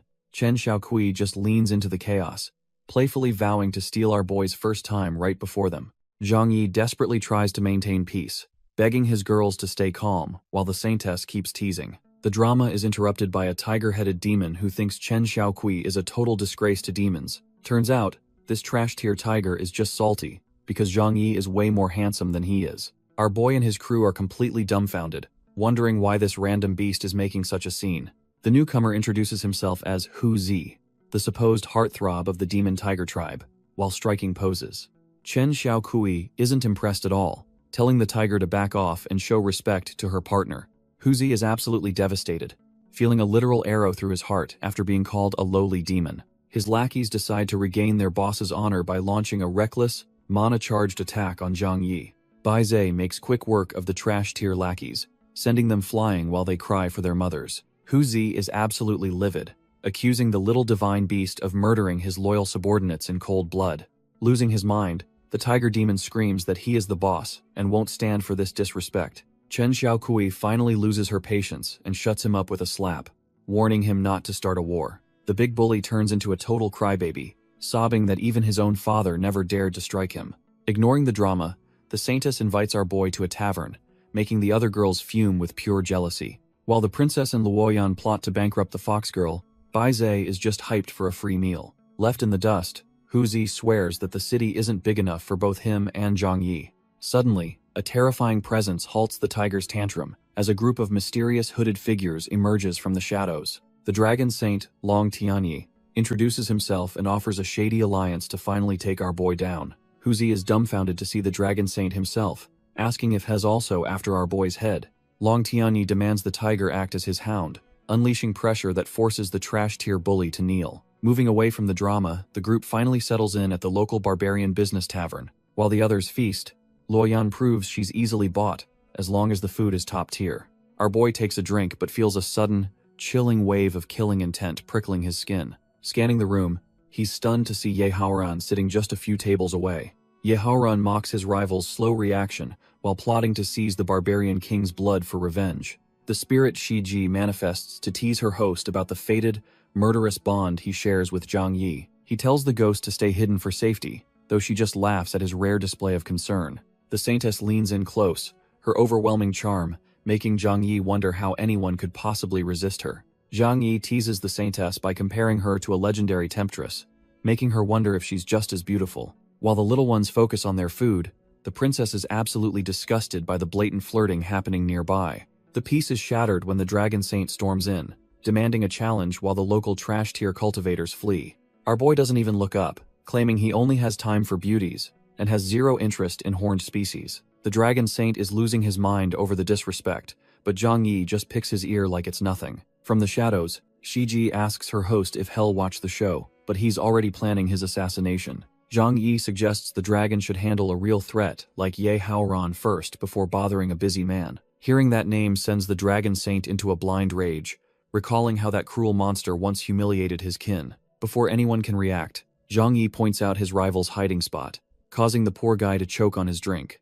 Yahello is fuming, realizing our boy just pulled a fast one to drag him into this messy dragon conflict. Long Tianyi lunges forward, determined to verify his target's identity through the cold language of violence. Yahello's shadow flickers as he narrowly evades the strike, clearly annoyed by the sudden, unwanted interruption. Sensing a surge of terrifying blood chi, the dragon realizes he finally has the real monster in his sights. Unfortunately, a stray shockwave catches the trash-tier tiger demon, sending his soul straight to the afterlife. The two powerhouses collide in a burst of mana, with the dragon saint roaring about settled racial grudges. Our boy just kicks back with his group, amused that his little scheme worked out so perfectly. Xieji whispers poison into her host's ear, warning him that Zhang Yi is just waiting for him to weaken. Realizing he's backed into a corner, Yahello finally activates his double pupil to even the playing field. He unleashes a massive blood explosion art, caring little for the collateral damage as red energy consumes the room. Zhang Yi quickly manifests a golden barrier, annoyed that his rival is reckless enough to use such messy techniques. Yahello flees the scene with his spirit companion, swearing that their next meeting will be Zhang Yi's last. Sheiji wonders if our boy survived the blast, secretly hoping for a more intimate encounter in the future. Safe behind his barrier, Zhang Yi is swarmed by his grateful companions who admire his perfect sense of security. The Dragon Saint tries to regroup while being hassled by trash-tier lackeys, insisting he is still very much alive. Long Tianyi attempts a tactical retreat to hunt his rival, but Zhang Yi isn't about to let him leave. Our boy suddenly smashes the dragon in the face with a brick, demanding he leave some treasures behind first. The mighty Dragon Saint hits the dirt face first, completely dumbfounded by the sheer disrespect of the sneak attack. Zhang Yi and the girls loom over their fallen foe, eager to see what kind of loot a dragon carries. A cloud of chaos erupts as they strip the dragon of his goods, leaving the Saintess questioning their morality. Turns out Chen Xiaokui isn't one to miss out on the fun, and begs to join the looting party. Long Tianyi is left sobbing, begging them to stop because he's literally got nothing left to give. Our boy and the crew celebrate their haul, showing off everything from dragon blood to rare medicinal scales. The Dragon Saint tries to reclaim his pride by swearing vengeance, but he's just barking at the wind.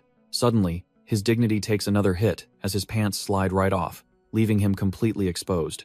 The dragon's legendary reputation vanishes instantly as the crowd laughs at his pathetic, tiny display of manhood. Leaving the humiliation behind, the group finally reaches the eerie and desolate barbarians' forbidden land. Instead of a bustling landmark, they find a graveyard of cultivators who clearly met a gruesome end. Ever the opportunist, Zhang Yi starts looting the dead, claiming they won't need their gear in the afterlife.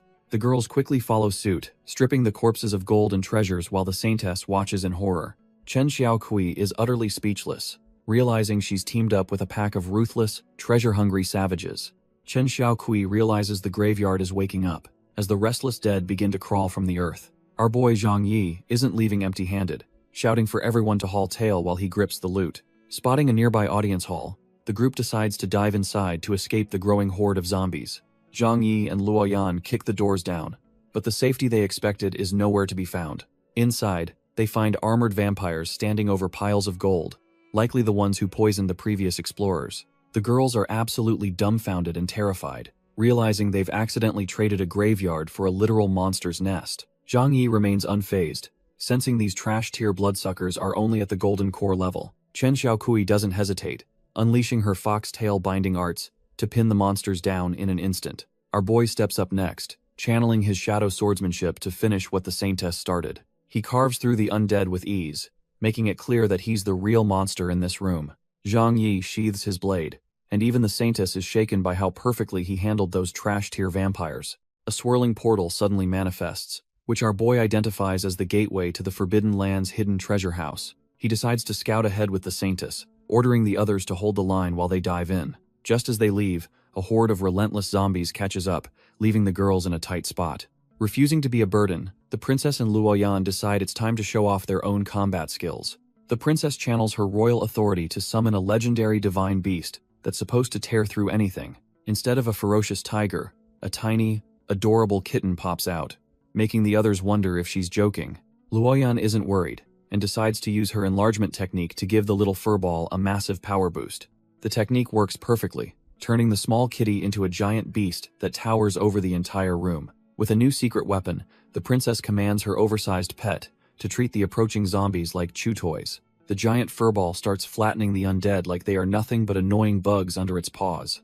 The princess and Luoyan treat the whole life-or-death struggle like a fun game of fetch with snacks. Meanwhile, our boy and the Saintess finally reach the portal, leading straight into the hidden treasury. Zhang Yi senses a heavy, murderous aura and tells Xiaokui to stay sharp while they investigate. They stumble upon a massive throne, where a skeletal figure sits, radiating pure, ancient malice. Turns out this is the barbarian king, and he is definitely not happy about his nap being interrupted. The undead tyrant roars that anyone trespassing in his tomb is basically begging for a painful death. Xiaokui warns that he is a nascent soul powerhouse, but Zhang Yi is already eyeing that precious blood. The king summons his own trash-tier skeleton army to swarm the intruders and tear them apart. Our boy just smirks, ready to show this old fossil what a real summoning master can do. Zhang Yi unleashes his own army of golden stickmen, betting on sheer numbers to overwhelm the undead guards. The chaotic brawl begins as the stickmen clash with the skeletons in a whirlwind of dust and bone. Chen Xiaokui is stunned by the tactic, but our boy explains that ganging up is his master's favorite lesson. The barbarian king isn't impressed and swings his massive, soul-reaping axe to incinerate everything in his path. Realizing they can't tank the hit, the duo splits up to distract the giant fossil and find an opening. While dancing around the flames, Zhang Yi begins weaving a binding spell to lock the king in place. The golden chains snap shut, and our boy signals the Saintess to deliver a devastating follow-up strike. Chen Xiaoqui lunges forward with a heavy blow, leaving the king cursing their despicable but effective teamwork. Zhang Yi doesn't stop there, channeling his mana into a flying sword to end this fight for good. The blade pierces the king's chest, leaving the ancient ruler wishing he had stayed buried for another century. Zhang Yi finally secures the barbarian king's blood, the very prize he ventured into this tomb for. He realizes the blood was the king's core, and without it, the ancient ruler simply turns to dust. Meanwhile, Chen Xiaoqui finds the nine-tailed holy jade, returning a stolen treasure to her fox demon kin. Our boy gets a system notification, rewarding him with mana and 2 bizarre new S-level skills for his trouble. Suddenly, a portal rips open as 2 uninvited guests decide to play the role of the opportunistic Oriole. Ye Haoran and Long Tianyi emerge, demanding the blood, while thanking the dragon's teleportation for the easy ride. Zhang Yi grits his teeth, knowing he is low on mana, and cannot easily take on these trash-tier villains. Turns out their brotherhood is a total sham, with both plotting to backstab the other for the prize. Thinking fast, our boy decides to test his new summoning spirit bomb on the pair of fake brothers. Long Tianyi is dumbfounded when Ye Haoran grabs him to use as a shield against the incoming blast. Ye Haoran shoves the dragon saint into the blast, proving he is a snake through and through. He smirks as his meat shield takes the hit, thinking the dragon finally served a useful purpose. Our boy just laughs and activates his new skill, telling the villain it is time to become a beast. Lightning surges through the traitor while his spirit companion watches him get absolutely cooked by the spell. Poof! The great genius is suddenly a tiny black dog, wondering what kind of evil sorcery this is. Zhang Yi and the Saintess cannot help but mock the trash-tier villain now that he is a mutt. The humiliated dog genius bolts for his life while the group treats the whole chase like a fun game. But the mutt is not done yet, tapping into his double pupil power to force an early transformation break. With a massive burst of blood-red energy, he shatters the seal and swears he will have his revenge. Our boy quickly scoops up the Saintess, narrowly dodging a lethal strike from the vengeful, reborn villain. Xieji watches Zhang Yi protect the Saintess and feels a sudden, burning sting of jealousy. The tomb begins to crumble around them, forcing our boy to keep a tight grip on the Saintess. The trash-tier traitor realizes the place is coming down and vows to reclaim the king's blood later. Zhang Yi smirks and reveals the Qiangkun bag his master lent him, ready to end this chase. The divine artifact activates, unexpectedly snatching the malevolent spirit right out of the air. Our boy is dumbfounded when he realizes he bagged the weird spirit instead of the traitor. With the ceiling falling, he grabs the Saintess's hand and sprints toward the exit. The traitor screams in agony as massive boulders finally pin him down in the dark. They leap through the portal just in time, reuniting with the princess and the rest of the crew. A massive explosion rocks the forbidden land as the ancient tomb finally collapses into dust. Our boy stands amidst the ruins of the forbidden land, relieved they secured the loot before the tomb collapsed. He checks the Qiangkun bag and finds the malevolent spirit trapped inside, looking surprisingly small and pathetic now. The whole crew crowds around to inspect the soul body, realizing she was the traitor's secret guardian spirit. She tries to play the victim, claiming she's just an innocent soul and begging him to let her go. Zhang Yi isn't buying the act, knowing she's far too valuable for extracting intel on his trash-tier rival. He ignores her complaints about being handled roughly and forces her back into the depths of the bag. The fox Saintess teases him, questioning if he's just collecting beauties for his personal harem at this point. He gets flustered as she jokes about his supposed ghost fetish, insisting they leave before more enemies show up. Before they part ways, the Saintess pouts and asks for his finger to leave a lasting memory of her. Zhang Yi laughs at her childish request, though he suspects the demon Saintess might actually have a crush. Chen Xiaoqui bites his finger with a blush, determined to leave a mark he will remember forever. Our boy is completely dumbfounded, asking if she's actually a dog for using such a weird way to stay relevant. His sister just sighs at the perverted display, while the others wonder if they even belong in this group. As she takes to the sky, the demon Saintess looks back with a gaze full of genuine, lingering attachment. He waves her off with a grin, promising they'll cross paths again as his harem-building reputation grows. Returning to the sect the next day, he's greeted by a massive, cheering crowd of enthusiastic female disciples. His sister is visibly annoyed by the short skirts and the suspicious cheerleading squad welcoming her brother home. The princess quickly starts bribing the crowd with treasures, proving she knows exactly how to buy people's loyalty. Just as things settle down, a massive portal tears through the sky with a voice demanding his head. The Dragon Saint's father has arrived in a rage, holding his battered son and demanding justice for the humiliation. Long Bashan storms in with his son's body, while our boy mocks Ye Haoran for being a persistent cockroach. Zhang Yi stands his ground, calling out the pathetic attempt to frame him for the Dragon Saint's demise. The dragon elder is blinded by grief, demanding our boy pay in blood for the evidence he brought back. Before the dragon can strike, Yue Yao descends like a cold goddess to protect her most precious disciple. She unleashes a blinding sword strike, making it clear that no dragon reptile will bully her people today. Long Beishan is fuming, while Ye Haoran secretly hopes this chaos leads to the sect's total destruction. Our boy calmly stops his master, assuring her that the truth will easily clear his name. He reveals a memory stone he prepared, ready to show everyone how Ye Haoran used the dragon as a shield. Smirking, he mentions the captured spirit in his bag, watching as Ye Haoran realizes his trash tier plan just failed. Trapped inside the bag, Xieji starts feeling sentimental, wondering if Ye Haoran ever actually cared for her. Ye Haoran and Zhang Yi are both caught off guard by the sudden emotional weight shifting the atmosphere. The traitor looks genuinely pained, realizing the Blood Princess still holds a massive place in his twisted heart. He remembers 6 years ago when she was just a mysterious spirit, following a lowly woodcutter like him.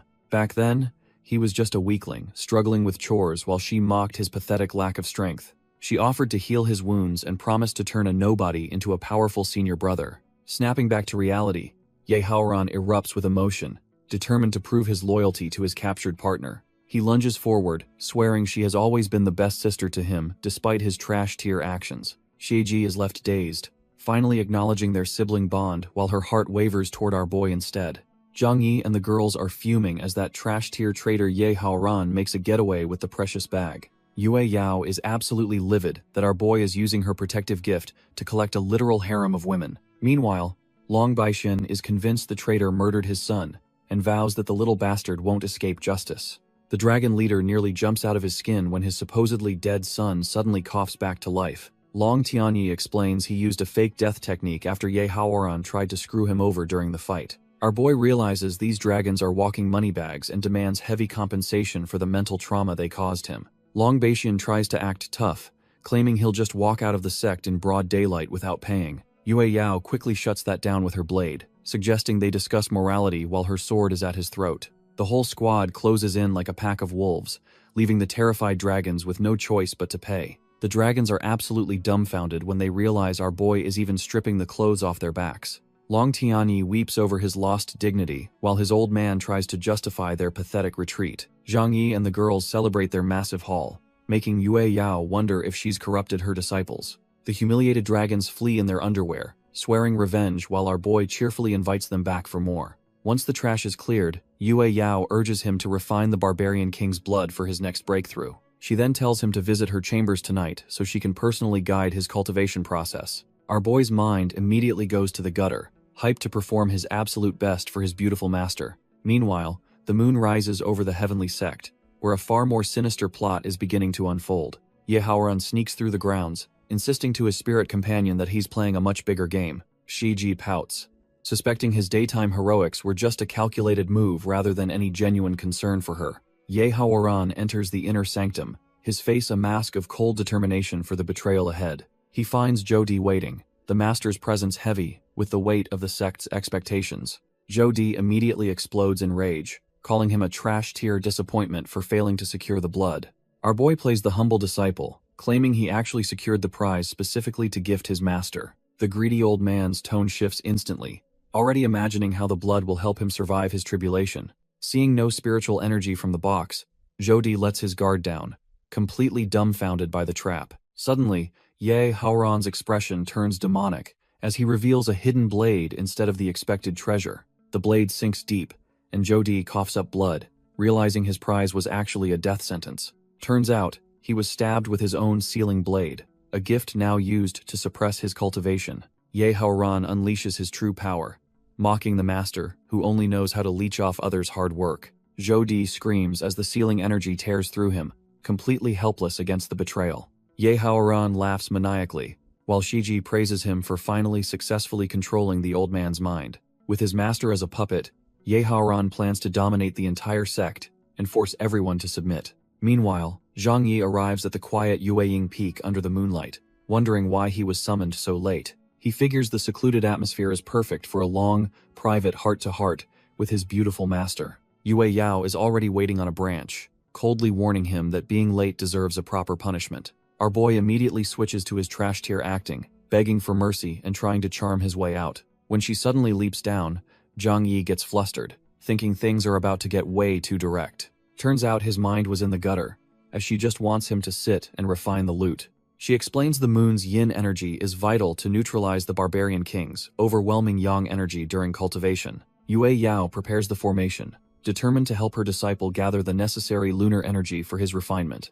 She activates the Taiyin attraction formation, surrounding our boy in a massive pillar of cooling, celestial light. Zhang Yi feels the surrounding yin energy surging into him, perfectly balancing the heat of the divine blood. While his master watches closely, he realizes that cultivating is a total breeze with her expert guidance. The raw power of the barbarian king merges with his core, causing his overall strength to skyrocket instantly. With a sharp crack, the blood essence shatters as its last drop of power is finally consumed. Now at the peak of the spirit transformation stage, our boy decides to use some trash-tier acting. He suddenly fakes a demonic backlash and collapses, sending his master into a total state of panic. Yue Yao catches him, fearing the sudden influx of energy was too much for his body to handle. As she carries him away for treatment, Zhang Yi celebrates his victory, knowing he's hers for the night. Night falls over the sect as Yue Yao brings our boy back to her private quarters for recovery. Zhang Yi enjoys the sweet scent of her room, thinking his trash-tier acting has finally paid off. However, the merciless fairy notices his bloodline is perfectly stable, and realizes he is playing her for a fool. Her eyes narrow with a cold glint, as she decides it is high time this naughty disciple learned a lesson. She casually steps right on his hand, leaving him dumbfounded and struggling not to scream in actual agony. Since he wants to play dead, she decides he can spend the entire night reflecting on the cold floor. She climbs into her comfortable bed, leaving our boy to rot on the tiles while she drifts off. Zhang Yi lies there panicking, wondering if she is actually onto him or just testing his resolve. Morning light hits the palace, and our boy wakes up feeling like his head was hit by a hammer. He curses his own cowardice for not acting, though he knows she would probably beat him to death anyway. Yue Yao remains fast asleep, looking completely defenseless and ethereal as the morning light fills the room. Our boy can't help but stare, finding her sleeping posture way too provoking for his own good. Suddenly, the merciless fairy stirs, her sharp eyes snapping open as she senses his lingering gaze. She mockingly asks if the floor felt good, proving she knew about his little trick all along. Zhang Yi immediately drops to his knees, begging for forgiveness after getting totally played by his master. She notes it is strange he hasn't reached the nascent soul realm yet, despite the barbarian king's blood. Then she starts listing his crimes, from his constant womanizing to losing the precious Qiankun bag yesterday. Our boy realizes her plans run deep, suspecting she let the bag go just to separate him from others. She gives him an ultimatum, demanding a proper apology or he will face an eternity in the prison. Terrified, he swears to avoid debauchery and hunt down the traitor to reclaim their stolen treasure. Yue Yao scoffs at his hollow promises, demanding he make the Sky Sect pay tenfold for their audacity. Our boy realizes his master is actually more ruthless than him, providing the perfect excuse for a raid. She praises his spirit and reminds him to stay calm, while using every advantage to crush their foes. Suddenly, the princess bursts in with dire news that the Sky Sect is currently sieging the mountain gate. She freezes in shock, her mind racing with scandalous thoughts after finding him in the master's private bedroom. Yue Yao remains unfazed, declaring it is the perfect time to wipe those trash-tier invaders off the map. Down at the gate, the sect's disciples charge forward to meet the massive wave of brainwashed attackers head-on. The guardian elders notice the enemies are fueled by demonic aura, forcing them to unleash their full power. Little Bai Zhe takes command, effortlessly guiding the lady cultivators into a deadly sword formation to repel them. With a massive burst of energy, the Dao sect defenders send the invaders flying, reclaiming their home's peace. The sect's ladies and little Bai Zhe absolutely lose it when they see their legendary protectors finally arrive. Yue Yao surveys the trash-tier invaders, noting they are all fueled by Ye Haoran's disgusting demonic blood aura. Suddenly, a massive crimson vortex tears through the sky, signaling the arrival of a truly heavy hitter. Zhou Di emerges from the chaos, his eyes glowing with a mindless rage that screams total demonic possession. Our boy is dumbfounded that Ye Haoran actually managed to puppet a master-level powerhouse like the heavenly sect leader. Just as the tension peaks, the provocative senior Qing Lian makes a grand entrance through a shimmering spatial portal. Zhang Yi can't help but blush, feeling the heat, as this chaotic beauty focuses all her attention on him. Yue Yao isn't having it, immediately trading insults with her rival, while the possessed Zhou Di looms nearby. Refusing any help from her gremlin rival, the sect leader lunges forward to handle the brainwashed maniac alone. With the master busy, Qing Lian seizes the chance to get cozy with Zhang Yi and suggest a little elopement. Yue Yao is absolutely fuming, realizing the purple-haired gremlin isn't here to help but to kidnap her precious disciple. Senior Qinglian just laughs it off, snatching our boy and bolting through the sky while Yue Yao chases them. While they soar, the chaotic beauty promises Zhang Yi a very special reward if he follows her lead. Zhang Yi can't help but smirk, knowing that with a powerhouse like her, the Sky Sect is basically toast. Meanwhile, at the Sky Sect headquarters, the traitor Ye Haoran is busy celebrating his new title as master. He tells his spirit companion that he doesn't care how many lives are lost, as long as Zhang Yi suffers. The arrogant brat even demands she stop hiding, wanting the world to see her as his top-tier counselor. He brags about his impenetrable defenses, claiming not even a tiny ant could sneak past his watchful eyes. Suddenly, a panicked disciple bursts in with news that Zhang Yi and an old gremlin are raiding the treasury. Ye Haoran is completely dumbfounded, realizing his perfect plan is falling apart before it even truly began. The Sky Sect treasury is a total mess, with our boy leaving a trail of bodies in his wake. Senior Qinglian wonders why they are looting instead of killing, but Zhang Yi is busy filling his system storage. The chaotic beauty quickly changes her tune, deciding these riches will make a perfect reward for her favorite disciple. Their shopping spree is interrupted when the traitor Ye Haoran and his ghostly companion finally show their faces. A wild system mission appears, threatening Zhang Yi with a punishment that he honestly considers a total win. Senior Qinglian steps up, daring the trash-tier villain to even try touching a single hair on Zhang Yi's head. Not one to play fair, Ye Haoran summons the sect's 4 grand elders to even the playing field. Senior Qinglian dives headfirst into the fray, leaving the red-eyed freak for our boy to handle personally. Ye Haoran starts monologuing about his near-nascent soul power, thinking he is finally the main character of this story. Zhang Yi doesn't wait for the speech to finish, delivering a brutal kick because real warriors don't lag. Ye Haoran clutches his gut in pain, calling our boy a despicable coward for his dirty fighting style. Zhang Yi just scoffs and lands another blow, reminding the traitor that results are all that matter. The trash-tier villain tries to retaliate, with a desperate swing, while his ghostly counselor watches the chaos.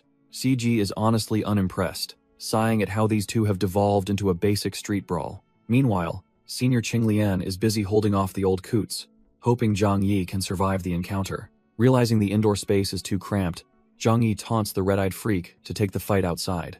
Blinded by rage, Ye Haoran charges forward despite the spirit's warnings that this might be a setup. Our boy leads the chase out of the temple, moving with the speed of a true predator. They tear through the forest at high speeds, with the villain gaining ground and smelling of victory. Turns out, it was all a trap, as Zhang Yi smirks and prepares to detonate his hidden bombs. Ye Haoran realizes too late that he's walked right into a lethal trap set by our boy. A massive blast of mana erupts, proving Zhang Yi is always 3 steps ahead of this trash-tier villain. Even the ghostly CG is left dumbfounded, shielding her eyes from the blinding force of the explosion. Battered and bleeding, Ye Haoran can only seethe in rage as he realizes he was played like a fiddle. Zhang Yi looks down with total indifference, telling the loser that his own stupidity is his only downfall. The villain begs his spirit counselor to strike, but she admits she can't bring herself to hurt Zhang Yi.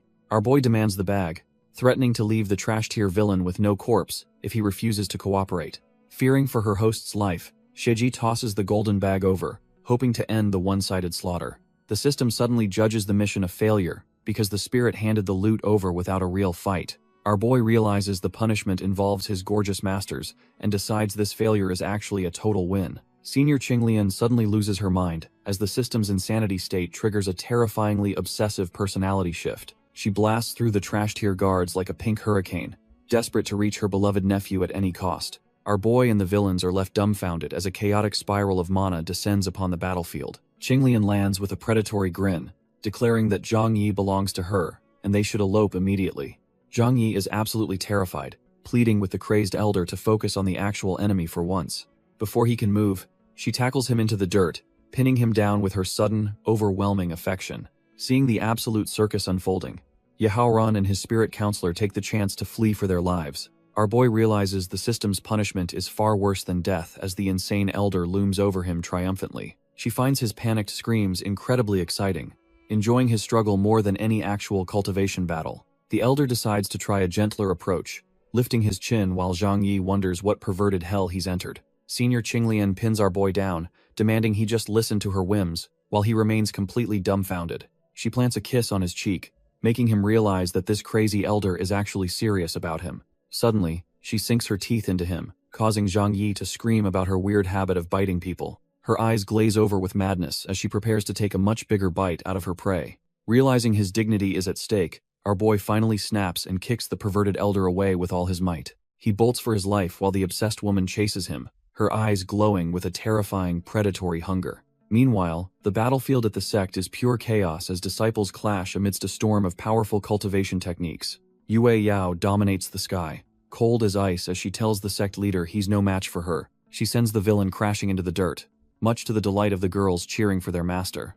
As his demonic aura fades, the defeated leader pathetically claims he was just a puppet for his traitorous disciple. Yue Yao demands the trash-tier leader pay for his crimes while he pathetically begs for his life. Suddenly, a familiar scream echoes from the sky as our boy falls right into the middle of the confrontation. Zhang Yi lands squarely on the defeated leader, dumbfounded that he actually survived such a reckless escape. The predatory senior Qinglian catches up, her heart-shaped pupils glowing with a terrifying obsession for her runaway prize. Yue Yao isn't having it and immediately lunges at the gremlin to keep her disciple safe. The obsessed elder effortlessly flips through the air, mocking the merciless fairy's attempt to stop her. Two of the strongest cultivators face off, their clashing auras turning the sect grounds into a furnace. Meanwhile, the girls treat the life-or-death struggle like a sports match, much to our boy's disbelief. Senior Qinglian lashes out with her weapon, determined to prove she's the one who truly deserves Zhang Yi. A massive explosion rocks the area as the crazy elder boasts about her perfect record against Yue Yao. Senior Qinglian cheekily asks the old lady to share our boy for some fun, making him absolutely furious. Yue Yao snaps back, calling her a mad dog, and insisting she is only protecting her precious disciple. Fed up, the sect leader summons the Moonshadow Sword Formation to finally teach this obsessed elder a lesson. The elder just laughs it off, using her own technique to swat away the spectral blades like nothing. Their weapons collide in a shower of sparks as they prepare to fight until one of them drops. While they scrap, the group realizes this isn't just about Zhang Yi, but a long-standing, bitter rivalry. Suddenly, the system's punishment finally wears off, and the fog of madness clears from the elder's eyes. Senior Qinglian realizes she was puppeted by a mental spell, much to our boy's absolute relief. Yue Yao isn't buying the act, calling her a shameless witch who has never been normal a day. Seeing no way out, the elder decides to stop hiding and just come clean about her true intentions. Senior Qinglian suddenly screams her love for Zhang Yi, leaving everyone absolutely dumbfounded by her sudden, shameless confession. She gets uncomfortably close to our boy, taunting the sect leader about whether she has the guts to be intimate. Yue Yao erupts in a chilling blue aura, demanding to know if this witch thinks her sect is some playground. Realizing she has pushed enough buttons, the elder vanishes into a portal while laughing about their next inevitable encounter. Zhang Yi tries to play peacemaker, though he secretly fears his master might vent her lingering rage on him. The focus shifts to the trash-tier Zhou Di, who is currently being treated like a literal footstool by the girls. Still fuming from the earlier encounter, Yue Yao decides a quick execution is the only proper way to end this. The pathetic sect leader begs for mercy, promising to betray his own disciple just to keep his head attached. She sends him flying with a strike, agreeing to spare him only if he pays a massive tribute in treasures. Spitting blood, Zhou Di swallows his pride and vows to endure this humiliation until he can finally get his revenge. Zhang Yi stops Zhou Di from leaving, looking like a total menace as he demands a toll. Our boy goes full bandit mode, making it clear that every single treasure on the loser's body stays behind. A stick of incense later, the trash-tier sect leader is left shivering in his boxers, weeping over his ruin. Zhang Yi literally kicks him out of the sect, claiming this daylight robbery is just a gentleman's honest profit. The girls are absolutely dumbfounded by the haul, already planning how to spend the mountain of elixirs and talismans. Zhou Di flees into the sky, cursing their ancestors while wishing he never crossed paths with these lunatics. Zhang Yi quickly pivots the conversation, hoping his master won't realize he's the one who started this mess. Yue Yao ignores the loot, her mind already focused on the terrifying heavenly tribulation coming in a month. She reveals her past failure and her plan to finally conquer the lightning that nearly killed her before. Our boy feels a pang of selfishness, dreading the day his master succeeds and leaves him behind forever. The girls in Baize start sobbing, desperately begging their master to stay in the mortal realm with them. Yue Yao solemnly explains that once a cultivator reaches the peak, the heavenly Tao finds them completely unacceptable. She describes how the lucky few succeed in their tribulation and ascend to the legendary, unknown immortal realm. However, most fail miserably, their entire lives turning to nothing as they perish within the cold, unforgiving void. Then there are those who resist the heavenly thunder, lingering in the mortal realm for centuries in a struggle. Our boy feels a heavy weight in his chest, realizing he truly can't bear to be separated from her. Suddenly, a disciple interrupts the heavy mood, announcing that a messenger pigeon has arrived with a letter for him. He takes the scroll, wondering which trash-tier enemy or old friend would be sending him mail right now. Turns out it's an invitation from Chen Xiaokui, the fox saintess who wants him to visit her demon country. The girls immediately lose it, calling her a seductive fox, while our boy prays his master doesn't kill him. Yue Yao notes his talent for attracting saintesses, while our boy desperately tries to explain it was just business. She gives him the green light, but orders him to play spy against the demon race during his visit. Before leaving, the sect leader announces she's entering seclusion to prepare for her upcoming heavenly calamity. Our boy wants to confess his devotion, but keeps quiet knowing he'd just get a beating for being cheesy. She senses his weird thoughts but can't help noticing that her disciple has finally grown a bit more mature. He vows to become strong enough to protect her, and she surprisingly offers him her rare, genuine trust. Suddenly, his trash-tier system forces a mission to turn the fox saintess into a servant, or he'll become a girl. The next morning, he flies off on a sleepy divine beast, while the entire sect cheers for his safe journey. He waves goodbye to his junior sisters, finally setting off toward the mysterious lands of Green Hill. Meanwhile, his sister and the princess are absolutely fuming, ready to hunt him down for leaving them behind. Yue Yao watches him vanish, hoping he gains something while she focuses on surviving her upcoming heavenly tribulation. While our boy flies across the wilderness, his sister and the princess are still back home absolutely fuming. They finally reach the southern demon country where the air is fresh, but the silence feels incredibly eerie. He senses a strange demonic energy in the air, realizing the local fox demons are likely hiding nearby. Suddenly, several pairs of glowing red eyes emerge from the shadows, watching their every move with intense hostility. A group of fox warriors charges out with spears, ready to skew the intruders for trespassing on Green Hill. Our boy is momentarily stunned by the sheer number of beauties, but vows not to let them distract him. Once they recognize him as the saintess's guest, their aggression instantly melts into pure, obsessive adoration for him. He introduces himself politely, though he secretly laments that his top-tier looks are always causing him such trouble. The girls surround him with a predatory vibe, leaving him and his mount shivering at their sudden intensity. Zhang Yi is absolutely swamped by a sea of thirsty fox demons who think he's the ultimate prize. Even poor Bai Zhe gets caught in the crossfire, being squeezed like a plushie by the over-enthusiastic guards. Suddenly, Chen Xiaokui arrives and shuts the party down, reminding everyone that our boy isn't a toy. The guards immediately drop to their knees in fear, as the saintess asserts her absolute authority. She invites him to meet their clan ancestor, acting like the perfect guide while hiding her true intentions. When she grabs his hand, Zhang Yi realizes he just traded a group of mobs for a boss-level threat. The other girls watch in pure envy as the saintess shamelessly drags her prize away for herself. Our boy tries to stay loyal to his master, but his face turns beet red under her gaze. She isn't taking no for an answer, using every trick in the book to test his legendary willpower. He's left completely dumbfounded when she forces his hand close, demanding a spot in his crowded heart. Zhang Yi is reaching his limit, feeling like this fox saintess is playing way too many games with him. She finally promises to stop the teasing, but our boy knows better than to trust a demon's word. They arrive at the Green Hill Guest Pavilion, a massive structure where the real power players reside. There, the Fox Clan chief greets them, and she's every bit as dangerous and stunning as the legends say. Zhang Yi plays it cool, offering a respectful greeting while trying not to get distracted by her overwhelming presence. She suddenly tosses him a bottle of golden scale pills, a treasure that would make any trash-tier cultivator drool. He catches it but remains suspicious, wondering what kind of strings are attached to such a rare gift. Turns out, she wants him to represent the Fox Clan at an upcoming conference for the demonic nations. Our boy starts weighing his options, thinking this might be the perfect chance to scout the enemy's true strength. When she mentions the legendary Millennium Thunderwood as a prize, Zhang Yi realizes he can't possibly turn this down. Zhang Yi accepts the deal, thinking the Millennium Thunderwood is the perfect gift for his master's upcoming tribulation. The fox ancestor is so thrilled she practically tackles him, leaving Chen Xiaokui fuming at her leader's behavior. Our boy tries to maintain boundaries while secretly plotting to complete a system task involving the pink-haired saintess. Suddenly, the ancestor suggests a betrothal instead, claiming a marriage bond is the only way to truly connect. This sends Chen Xiaokui into a jealous rage, while Zhang Yi just stands there, completely overwhelmed by the chaos. He quickly counters by suggesting the saintess become his handmaiden, a move that catches the elder fox off guard. To his surprise, the ancestor loves the idea, realizing it gives her the perfect excuse to stay close.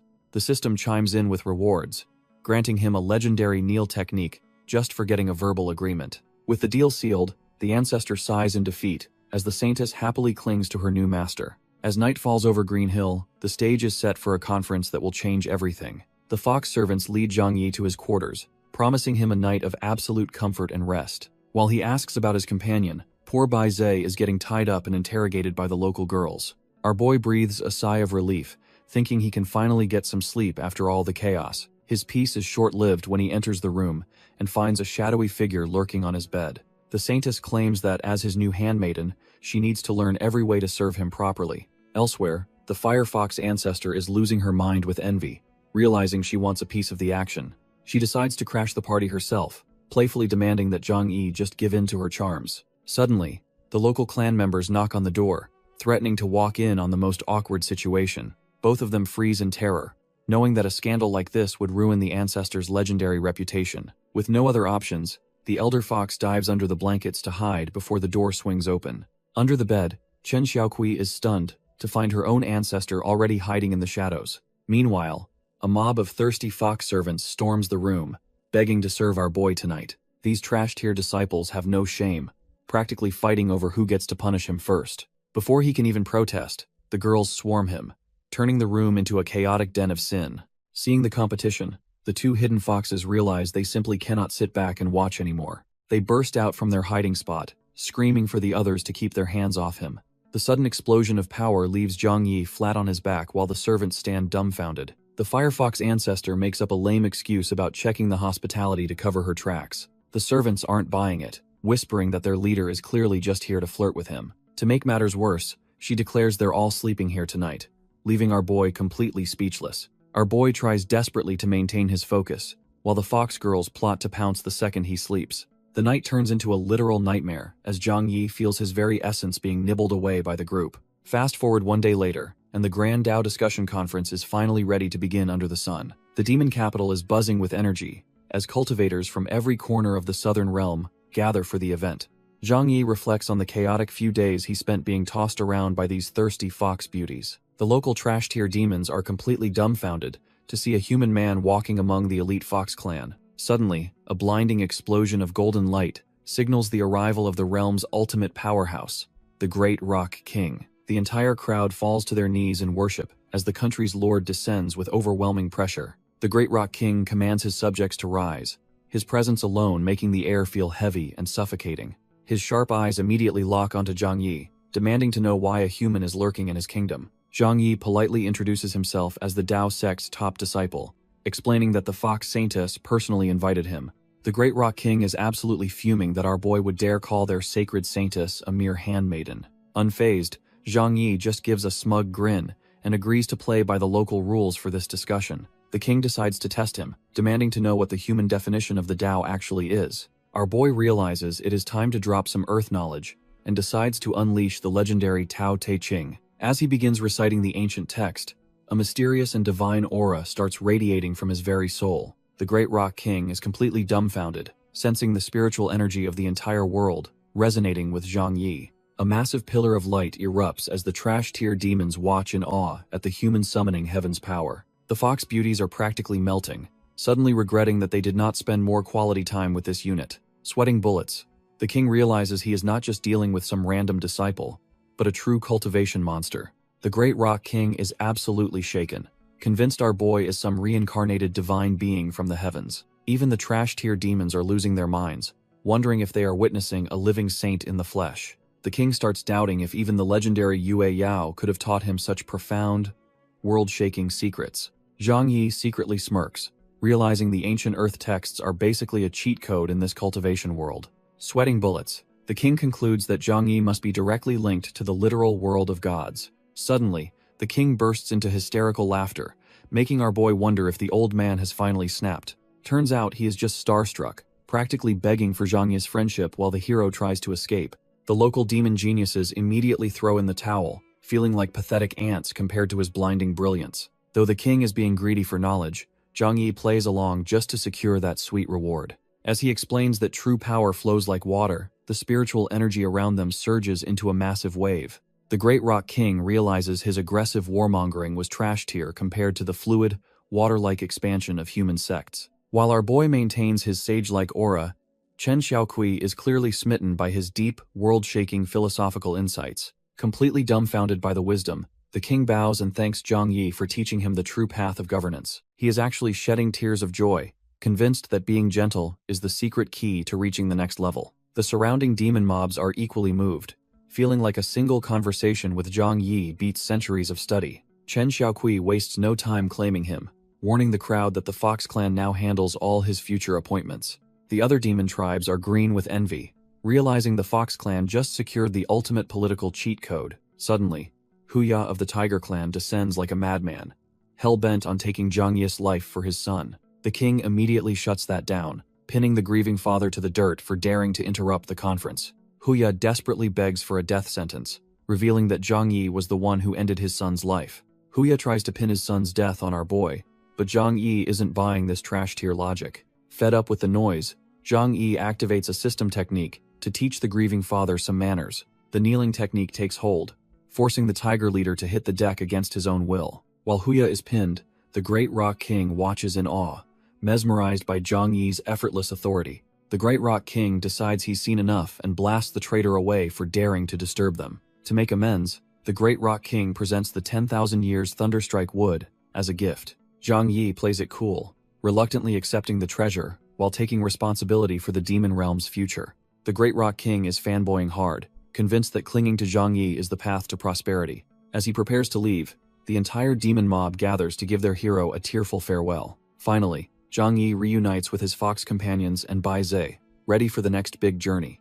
Zhang Yi explains he's gotta bounce because his master's heavenly tribulation is only 2 days away. Not wanting him to leave empty-handed, Chen Xiaokui gets bold and offers herself up as a parting gift. The Firefox ancestor shuts that down immediately, reminding her that being a maid is already an honor. Our boy is already mentally exhausted, dreading the awkward conversation he'll have to have with Yue Yao. To sweeten the deal, the ancestor pulls out a spicy private album filled with her own self-portraits. She hands over the forbidden literature, ensuring Zhang Yi has something to remember her by on the road. Zhang Yi takes a peek and realizes this gift might be a little too effective for his health.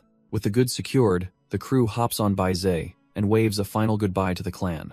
They soar into the sky, leaving the Fox territory behind as they head toward the next chaotic encounter. The ancestor watches them fade away, praying that Zhang Yi never forgets the devoted woman waiting for him. Our boy finally makes it back to the Taoist sect, but the welcoming committee looks completely drained of energy. The junior sisters are shocked to see him return with a fox saintess, yet their faces remain strangely gloomy. Sensing the heavy atmosphere, Zhang Yi immediately asks about his master's whereabouts, fearing the worst has already happened. The disciples explain that Yue Yao left yesterday to face her heavenly tribulation alone to avoid endangering them. Knowing exactly where she'd go, Zhang Yi summons his sword, refusing to let her face such danger solo. He blasts off into the sky, leaving his worried juniors behind as he races against time to reach her. If he doesn't make it in time, his master might be crushed by the heavens without his support. He reaches the Valley of Hundred Spirits, a desolate place perfect for a high-level cultivator to endure a breakthrough. Deep inside a hidden cave, he finally spots a familiar figure sitting amidst a swirling aura of energy. Seeing Yue Yao still safely in meditation,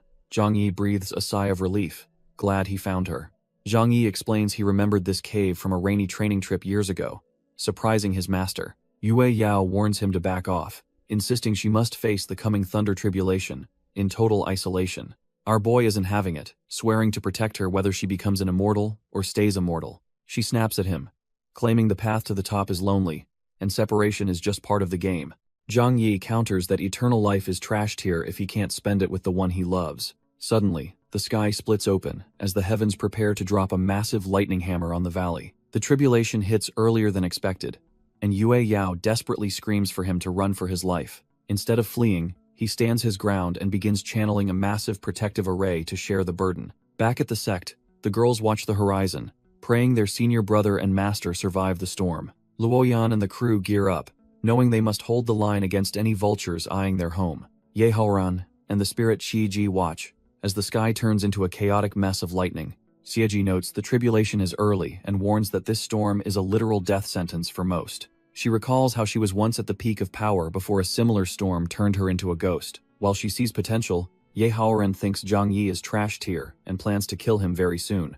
A massive bolt of heavenly wrath tears through the clouds, signaling the start of the true trial. Over at the Earth sect, Senior Qinglian watches the horizon, knowing the final showdown has finally arrived. She finds Yue Yao annoying, but secretly hopes the old woman survives just long enough to ascend and leave. Once the master is gone, Qinglian plans to swoop in and claim Zhang Yi's heart for herself. The heavens roar as a blinding flash of energy slams into the valley with world-shaking force. Zhang Yi maintains a golden barrier, knowing they can't hide and must face the full might of heaven together. The sky finally breaks as the first wave of celestial lightning descends to judge the cultivators below. Yue Yao warns our boy to stay sharp because the real thunder is just getting started. A pillar of pure destruction slams down, threatening to turn the entire valley into a scorched wasteland. Turns out that Thunderstrike Wu Zhang Yi snagged in the demon realm is the perfect lightning rod. Heaven isn't playing around though, sending an even more intense blast meant to wipe her out completely. The treasure shatters under the pressure, and Yue Yao desperately tells him to retreat before he's vaporized. The sheer force of the tribulation sends her reeling as her defenses begin to crumble under the weight. Zhang Yi catches his master, but she's coughing blood and begs him to save himself from the storm. Suddenly, the lightning begins to swirl into a terrifying vortex that feels far more sentient than a storm. A massive, mocking face appears in the clouds, dumbfounded that mere mortals think they can resist heaven's will. Our boy's system goes haywire, warning him that the so-called heaven above has turned completely rotten and evil. As the dark avatar looms, Zhang Yi realizes that fate itself might just be a rigged game. Flashes of everyone he loves fuel his resolve, making him swear to defy the heavens for their sake. To save his master, he makes a desperate gamble by burning his own holy body to trigger a barrier. The golden array roars to life, meeting the sky's wrath head-on in a blinding clash of divine energies. Even as the world trembles, the barrier holds firm against the relentless onslaught of purple lightning. The celestial entity is left dumbfounded, sensing a power within Zhang Yi that shouldn't exist in a mortal. Far below, the onlookers can only watch in terror, questioning if they are witnessing a battle against divinity. Realizing he can't win this round, the spirit mocks our boy one last time before retreating. As the sun finally breaks through the gloom, the lingering laughter of the heavens leaves a bitter aftertaste. Zhang Yi realizes the system barrier saved them, but it completely drained his supreme holy body's power. Seeing her life force is still intact, he pulls out the Fox Clan's pill and a system fruit. He urges her to hold on, while channeling the medicine's power through a glowing healing array. After a tense moment, the ethereal beauty finally begins to stir as her consciousness slowly returns. Our boy is relieved when she opens her eyes, greeting her with a smile that hides his exhaustion. However, she immediately notices his aura has vanished, realizing he sacrificed his legendary physique just for her. She breaks down and calls him an idiot, wondering how he'll survive the cultivation world without his gift. He just pulls her close, claiming that losing his power is nothing compared to the thought of losing her. In this quiet moment, he finally lays his heart bare and asks if she feels the same way. Blushing harder than ever, the cold fairy finally prepares to admit what has been on her mind. Yue Yao finally drops her icy facade and admits that she actually likes him too. Our boy is absolutely over the moon, thinking he has finally won over his beautiful master's heart. However, she clarifies that her love is a complex mix of master-disciple bonds and selfish desire. She confesses that while she is ruthless to the world, she feels something truly indescribable for him. Zhang Yi is dumbfounded, realizing she has been bottling up these intense feelings for a long time. He pulls her close, claiming their minds are in perfect harmony, and he understands her heart completely. Our boy admits he has always loved her, but feared his words would ruin their precious bond. He cups her face, declaring she is the only person who truly matters to him in this world. Without another word, he leans in and seals his confession with a bold, passionate kiss. The cold fairy is left stunned, jokingly calling him a wicked disciple for his sudden, daring move. Zhang Yi pulls his master closer, his hand resting firmly against her as the tension reaches its peak. He finally goes for it, sealing the deal with a kiss that leaves the cold fairy completely breathless. Yue Yao can't help but reciprocate, her hands trembling as she finally lets her guard down for him. They stand alone in the wreckage of the tribulation, lost in a moment that defies every sect rule. Suddenly, she snaps back to reality and shoves him away, shouting that this has gone far enough. Our boy just grins from the dirt, teasing her about how even the merciless fairy has a shy side. He brings up an old legend about master-disciple lovers, trying to convince her that their bond is destiny. As he holds her again, she wonders why she can't find the strength to actually stay mad at him. The romantic atmosphere is instantly nuked when Bai Zhe comes soaring in with the rest of the crew. The girls are absolutely dumbfounded, catching them red-handed in what looks like a very scandalous outdoor rendezvous. Zhang Yi tries to play it cool, claiming he was just helping his weakened master after the lightning storm. The peanut gallery isn't buying his trash-tier excuses, especially not the judging divine beast and the skeptical girls. Our boy digs a deeper hole by claiming the demon saintess totally volunteered to be his personal maid. Chen Xiaokui immediately snitches, revealing he actually forced her into service, making him look like a total playboy. Surprisingly, the cold fairy decides having a high-ranking demon servant for her disciple is actually a huge win. She officially appoints the fox girl as a spy to report whenever Zhang Yi starts acting like a degenerate. While the crew celebrates his misfortune, they decide it is finally time to head back to the home base. The sect disciples are absolutely hyped to see their strongest duo return in one piece from the heavenly chaos. While walking, the saintess drops some heavy lore about how the recent tribulation wiped out countless top-tier experts. Zhang Yi realizes the heavenly Tao has turned selfish, literally devouring the souls of those who fail to ascend. Zhang Yi receives a high-stakes system task to destroy the heavenly Tao's evil consciousness within a century. Our boy steals his resolve, swearing to defy the heavens just to keep his master and himself alive. Suddenly, massive golden portals tear open as the great Zhou dynasty makes an unannounced and formal appearance. General Zhang Wufeng emerges to pay his respects, though his somber attire hints at a major tragedy. While the cold fairy demands answers, the princess grows anxious, noticing the funeral cloth on the general's head. The general delivers the crushing news that the Holy Emperor failed his tribulation and has officially passed away. Shen Chenyu completely loses it, falling into a state of pure denial over her father's sudden death. Sensing an era of total chaos approaching, Yue Yao orders Zhang Yi to escort the princess home immediately. Our boy comforts the grieving girl, promising his master that he will see this mission through to completion.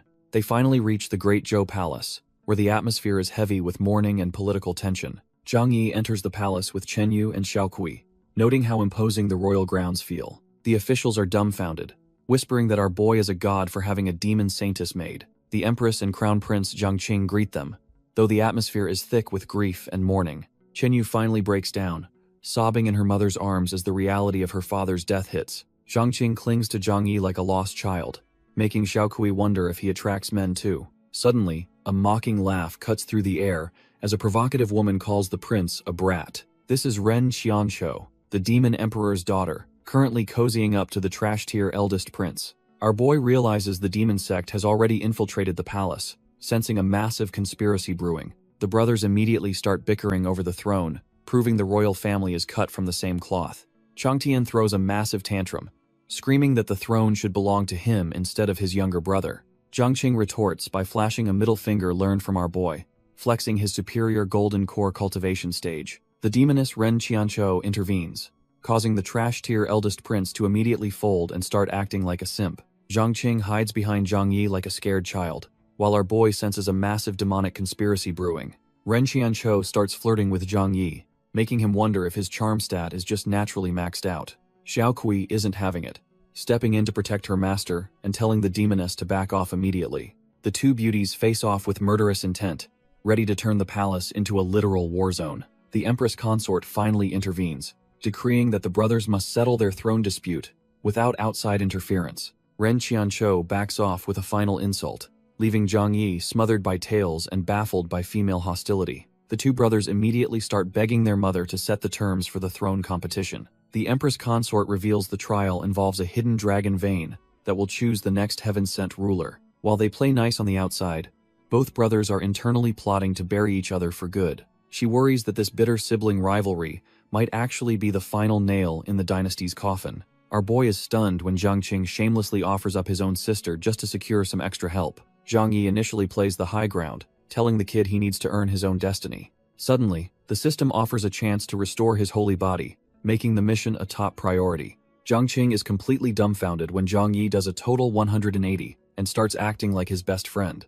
Meanwhile, the trash-tier eldest prince begs the demoness to handle Zhang Yi, unaware she finds him utterly repulsive. Zhang Yi leads the group to the Dragon Vein Cave, ready to claim the Empire's ultimate power. Jiangqing explains that the first trial is Knife Mountain, a place where ordinary cultivators meet their end. Staring at the wall of steel, our boy thinks this trial is just a bunch of oversized cutlery. To Jiangqing's absolute horror, Zhang Yi ignores tradition and summons a spiritual rocket launcher to clear the path.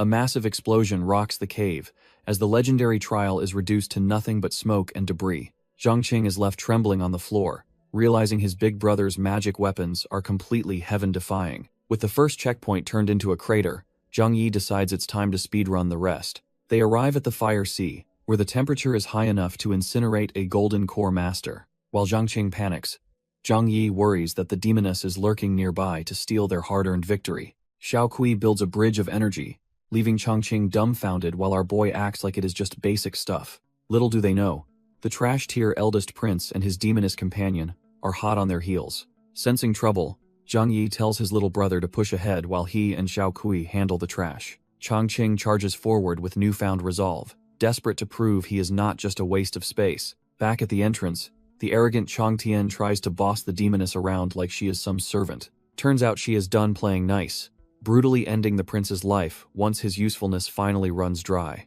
Our boy is not surprised by her demonic cruelty and prepares to block her path to the dragon vein. He quickly realizes her cultivation is at the nascent soul stage, making this a life-or-death struggle. Knowing raw power will not cut it, Zhang Yi summons his divine brush to even the playing field.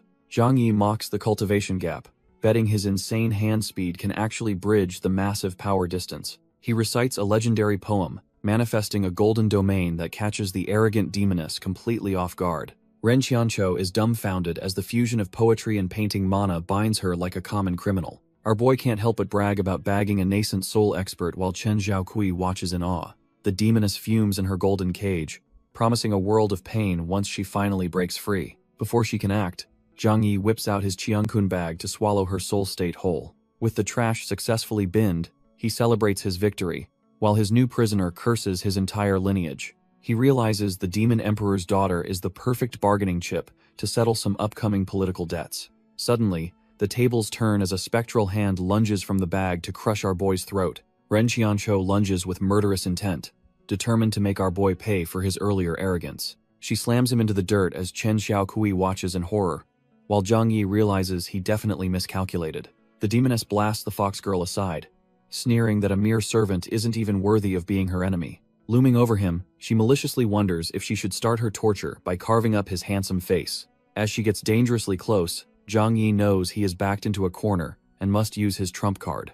He quickly weaves a complex hand seal, channeling every bit of mana he has left into one final gamble. Suddenly, a massive golden formation erupts, leaving the demoness completely dumbfounded and unable to move a single muscle. Even Chen Xiaokui finds herself paralyzed by the overwhelming pressure of the ancient seal locking down the area. Our boy smugly explains this is his master's ultimate imprisonment art, forcing them both into a stalemate of stillness. Though she swears revenge, Ren Qianqiu is secretly shaken by a strange, sudden throbbing in her cold demon heart. Zhang Yi is barely holding the seal, praying that his royal brother can secure the dragon vein's approval. Meanwhile, Shen Chongqing enters the cave's depths, facing a gauntlet of massive, hammer-wielding armored sentinels. He realizes this trial wasn't in the records, staring down a guardian that towers over his puny frame. Sensing something is off about these metal giants, he decides to blitz past them before they can react. But the ancient machinery hums to life, a sinister red glow igniting within the guardian's cold iron helmet. Suddenly, the prince is dancing for his life as the statues move with a speed that defies their bulk. One heavy strike catches him off guard, sending a jolt of pure agony through his royal body. He hits the dirt hard, barely avoiding a crushing blow that would have turned him into a pancake. Looking at the destruction, he feels like a total failure for struggling against mere suits of trash-tier armor. He grits his teeth in shame, cursing the years of stagnation that left him so utterly pathetic and weak. He remembers a childhood of pure misery, where his own brothers and even the palace staff treated him like trash.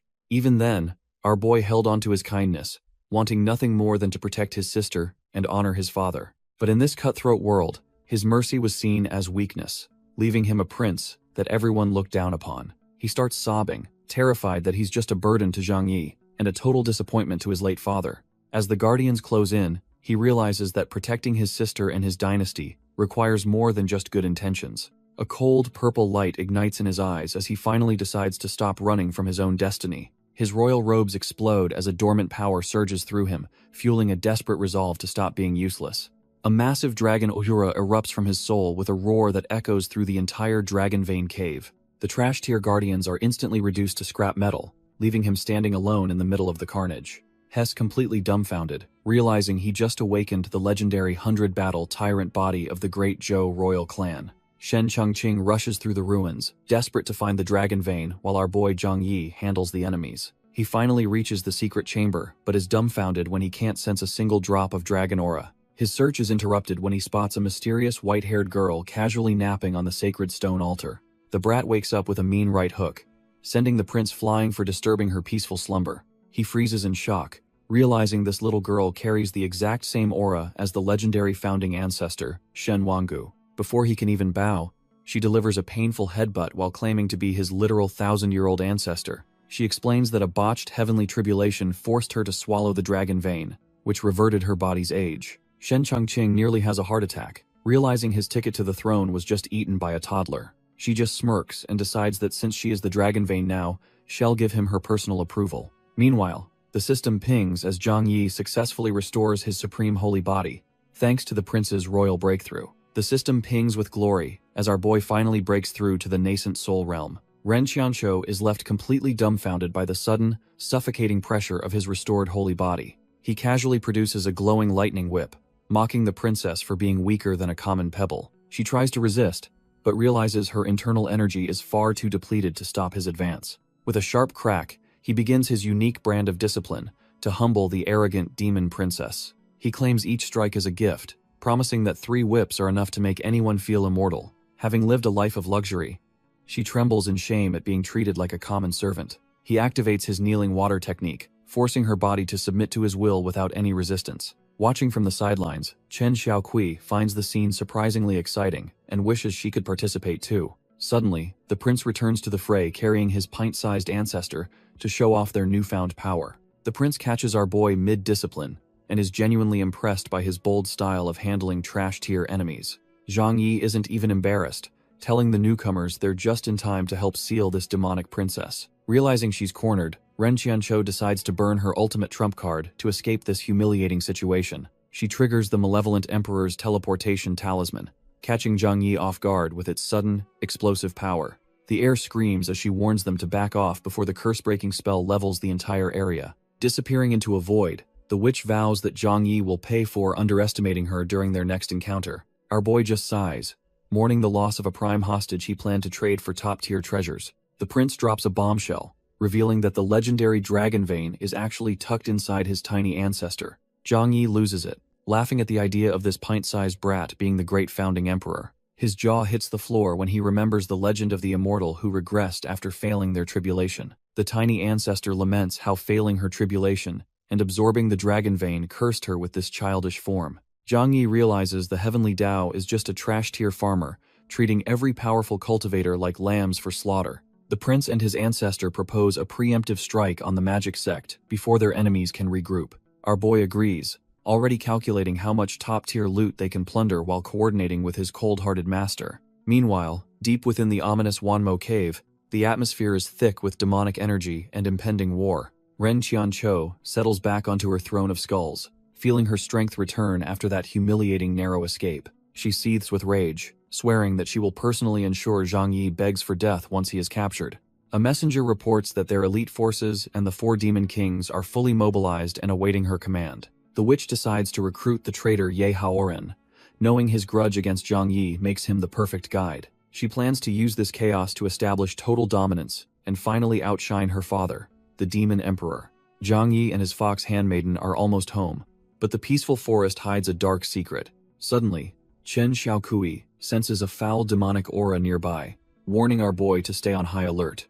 They spot magic sect troops lurking, making Zhang Yi realize the witch's army is moving faster than expected. The system triggers a ridiculous mission, demanding Zhang Yi cross-dress to infiltrate or face a humiliating debasement. He initially refuses with righteous fury, claiming his noble heart won't succumb to such trash-tier schemes. However, when the system dangles an S-class spell, his principles vanish faster than a low-level mob. Zhang Yi shamelessly begs Chen Xiaokui to use her fox magic to help him pull off the disguise. Meanwhile, the exhausted magic sect lackeys take a breather, completely unaware that trouble is walking right toward them. Our boy emerges in a cursed pure love outfit, looking absolutely terrifying with his muscular frame and fake curves. The enemy soldiers are left utterly dumbfounded by the muscular sister who just appeared out of nowhere. The magic sect mobs are so traumatized by our boy's cursed look, they start puking rainbows in pure agony. Turns out the plan worked too well, as the system rewards Zhang Yi with a top-tier counterstrike spell. Infuriated by the sight of this monster, the survivors and their giant wolf beast charge in for the kill. Chen Xiaokui warns him not to be reckless, but Zhang Yi is itching to test his shiny new barrier. The beast slams into the golden shield, only to be sent flying back by its own reflected momentum. With the trash tier mobs reeling, Zhang Yi decides it is time to wipe the floor with every last one. Suddenly, a powerful presence drops from the sky, demanding to know who dares ambush the magic sect forces. The duo barely manages to dodge the lethal shockwave as the ground shatters beneath the newcomer's landing. Meet the Wind Demon, a legendary king who was actually impressed they survived her opening move. Realizing a heavy hitter has arrived, Zhang Yi burns away his disguise to face her in his true form. Wind Demon recognizes our boy and plans to gift his head to that trash tier witch Ren Qianqiu. Zhang Yi effortlessly dances through the gale, mocking her weak storm as nothing more than a light breeze. Even the Demon King is impressed by his speed, though she quickly blocks his counter with her fan. Suddenly, Chen Xiaokui lunges in with a sneak attack, leaving the Demon King cursing the pesky fox. Zhang Yi tells her a mere nascent soul demon isn't worthy, while she prepares to unleash hell. The Demon King gathers her mana, looking down on them like flickering candles about to be snuffed out. A massive wind burst erupts, turning the entire battlefield into a chaotic, swirling death trap. Realizing this fight is a drag, Zhang Yi scoops up his fox companion to make a tactical exit. They rocket away from the blast zone, leaving the Demon King's ultimate move hitting nothing but dirt. As the dust settles and debris flies, our boy has already vanished into the distance. The Demon King laughs like a maniac, convinced her massive blast turned our boy into literal trail mix. Turns out he was just hovering above, mocking her for having a casting speed that is totally trash tier. She looks up in a cold sweat, absolutely dumbfounded that anyone could move that fast during her ultimate. Zhang Yi just grins and explains his rocket-style sword technique made her big flashy move look like a joke. He doesn't give her a second to breathe, sending her crashing into the dirt with a heavy strike. With his blade at her throat, he demands to know if Ren Qianqiu sent her to do the dirty work. Since she's acting tough and asking for death, he decides to introduce her to a nasty little spirit bomb. He ignores her cries of him being despicable, while shoving the glowing artifact straight into her chest. The Demon King realizes she's in deep trouble as the artifact starts causing absolute chaos in her meridians. Zhang Yi demands intel in exchange for her life, while the Fox Saintess admires his collection of peculiar toys. Wind Demon spills everything, revealing that the other 3 Demon Kings are currently marching toward the Dao sect. Our boy is fuming, realizing that trash-tier traitor Yahello is the one leading the enemy to his home. He grabs the Fox Saintess and starts hauling tail back, planning to use their captive's wind powers as a counter. Meanwhile, at the outskirts of the mountains, the traitors are already positioning themselves for a massive ambush. The Thunder, Water, and Fire Demon Kings are feeling themselves, thanking the traitor for finding them a shortcut. Yahello just smirks and tells them to make sure Zhang Yi suffers a slow, painful death when they meet. The Fire Demon is more than happy to oblige, claiming our boy is already a dead man walking. With a roar, the demonic trio charges forward, aiming to crush the Dao sect and start their world conquest. Shiji watches the chaos and asks her puppet if his obsession is just because he keeps losing. Yahello just flares his aura, believing fate only has room for one of them to reach the top. The magic sect's trash-tier mobs finally reach the Dao sect, screaming for blood and total chaos. Little Baize isn't having it, baring her teeth as she warns the invaders to stay away. Luoyan jumps into the fray, swinging her massive weapon and promising a world of pain for everyone. Yue Yao stands her ground against the 3 remaining Demon Kings, calling out their absolute audacity. She reminds them how their sect was crushed centuries ago, wondering if they've already forgotten that agony. The demonic trio just laughs, betting that an injured master is no match for 3 nascent soul elites. Suddenly, a massive golden strike tears through the sky, forcing the arrogant kings to halt their charge. They are dumbfounded to see our boy Zhang Yi returning with their captured wind demon in tow. Yue Yao watches her disciple land, realizing his cultivation has reached a level she never expected so soon. The water demon loses her cool, surging forward to eliminate Zhang Yi and their disgraced comrade. The captured wind demon is absolutely fuming, demanding to be let go so she can handle things herself. The water demon doesn't care about sisterhood, calling her comrade trash tier for only being in the nascent soul stage. Zhang Yi decides it's time to help his master by taking the aggressive water demon off the board first. Meanwhile, the Thunder and Fire brothers lock onto Yue Yao, determined to prove they are the superior cultivators. They unleash a massive fire dragon, but Yue Yao just scoffs at what she calls a mere acrobatic performance. Even with her lingering injuries from the tribulation, she knows these nascent soul clowns are still beneath her level. With a single strike, she cleaves through their dual-element aura, leaving the brothers completely dumbfounded and sweating. Realizing they can't win alone, the demonic duo decides their only option is to combine their chaotic powers. They initiate a long-lost fusion technique, merging their thunder and fire into a singular, terrifying demonic presence. A massive skeletal titan emerges, and while Yue Yao is impressed by the power, she spots their fatal flaw. The battlefield descends into absolute chaos as massive explosions rip through the ranks of the invading magic sect disciples. The water demon is completely livid, screaming that her former comrade is a trash-tier traitor for siding with humans. Fueled by pure spite, she channels her mana to summon a massive, crushing demon tide to bury everyone alive. As the water surges, our boy tells the silver-haired captive to stop whining and use her wind to counter. The water demon just laughs, convinced that her merciless waves will drown every single soul on this mountain. Finally forced to act, the wind demon unleashes a gale force blast to push back the rising flood. The sudden counterattack leaves the water master completely soaked and utterly dumbfounded by the betrayal of her own element. Zhang Yi uses the distraction to launch himself into the air, promising his reluctant helper a reward for her service.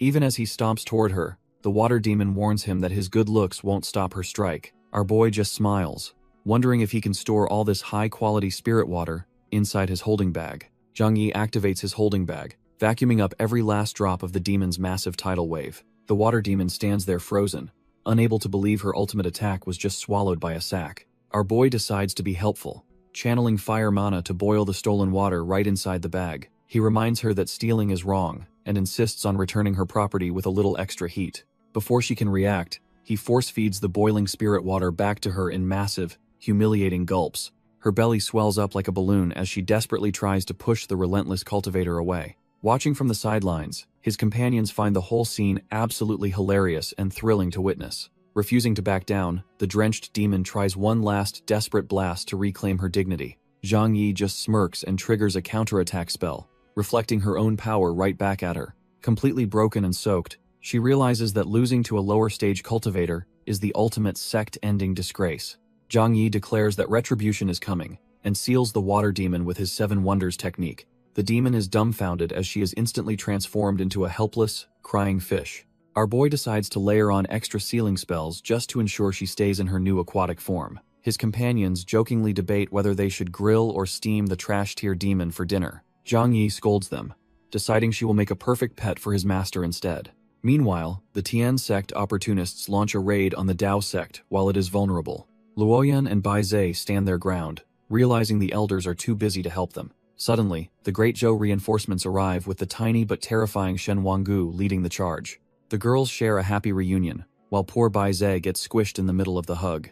Shen Wanggu releases her aura, daring the invading elder to try and step past her. Shen Wanggu makes it clear that messing with the Dao sect means answering to the Great Zhou dynasty. She swings her massive weapon with such force that the trash-tier elder can barely even process the impact. The elder is left dumbfounded as his ancient spear shatters against what he realizes is the human emperor's axe. He gets sent flying while the tiny powerhouse mocks him for being the weakest link among his peers. Elsewhere, Yue Yao faces a massive demon, effortlessly weaving through a chaotic storm of fire and lightning. The beast thinks she is running out of steam, but the merciless fairy is just getting started. She mocks his intelligence, revealing that she was simply playing with him to test his dark arts. Unleashing her true potential, she invokes a massive sword formation to seal the area in divine light. The demon finds himself completely immobilized, realizing too late that his spiritual energy is totally spent. Yue Yao prepares to end the fight by raining down a convergence of 10,000 swords on her prey. The massive fire demon gets absolutely shredded by the fairy's overwhelming sword formation. With a final burst of divine light, the beast is erased from existence, as Yue Yao stands victorious. The remaining trash-tier invaders realize they messed with the wrong sect and start begging for their pathetic lives. Yue Yao isn't feeling merciful today and wipes them out to show the world the Dao sect's true teeth. Our boy finally regroups with his master, bringing along his chaotic squad and a bag full of demon fish. Zhang Yi shamelessly showers his master with praise, acting like her biggest fan after her legendary display. Meanwhile, the tiny ancestor keeps the cowardly emperor pinned down, making sure he doesn't crawl away in shame. Yue Yao decides it's time to execute the snake to unify the continent and strike fear into her enemies. The once mighty emperor is reduced to a blubbering mess, realizing his royal blood won't save him from her blade. Suddenly, the system throws a curveball, forcing Zhang Yi to find a way to save this trash for future schemes. Our boy steps in, telling his master that this trash-tier emperor isn't worth dirtying her elegant hands. Yue Yao steps back, giving him the green light to sharpen his killer instinct with a swift execution. The pathetic emperor begs for death, but Zhang Yi shocks everyone by claiming he's actually letting him go. He commands the coward to vanish immediately, but the suspicious emperor suspects some kind of dirty trick. Tired of the chatter, Zhang Yi literally kicks him out, warning him not to underestimate his supposed mercy. Once the system confirms the mission reward, our boy drops the act and prepares to detonate his hidden trap. A massive explosion paints the sky, as Yue Yao wonders if all that drama was just for fireworks. With the emperor gone, the cold fairy plans to swallow up the remaining sects and prepare for war. The squad pledges their loyalty, with Zhang Yi planning a trip to the demon realm for even more backup. The tiny ancestor officially aligns the Great Zhou with the sect.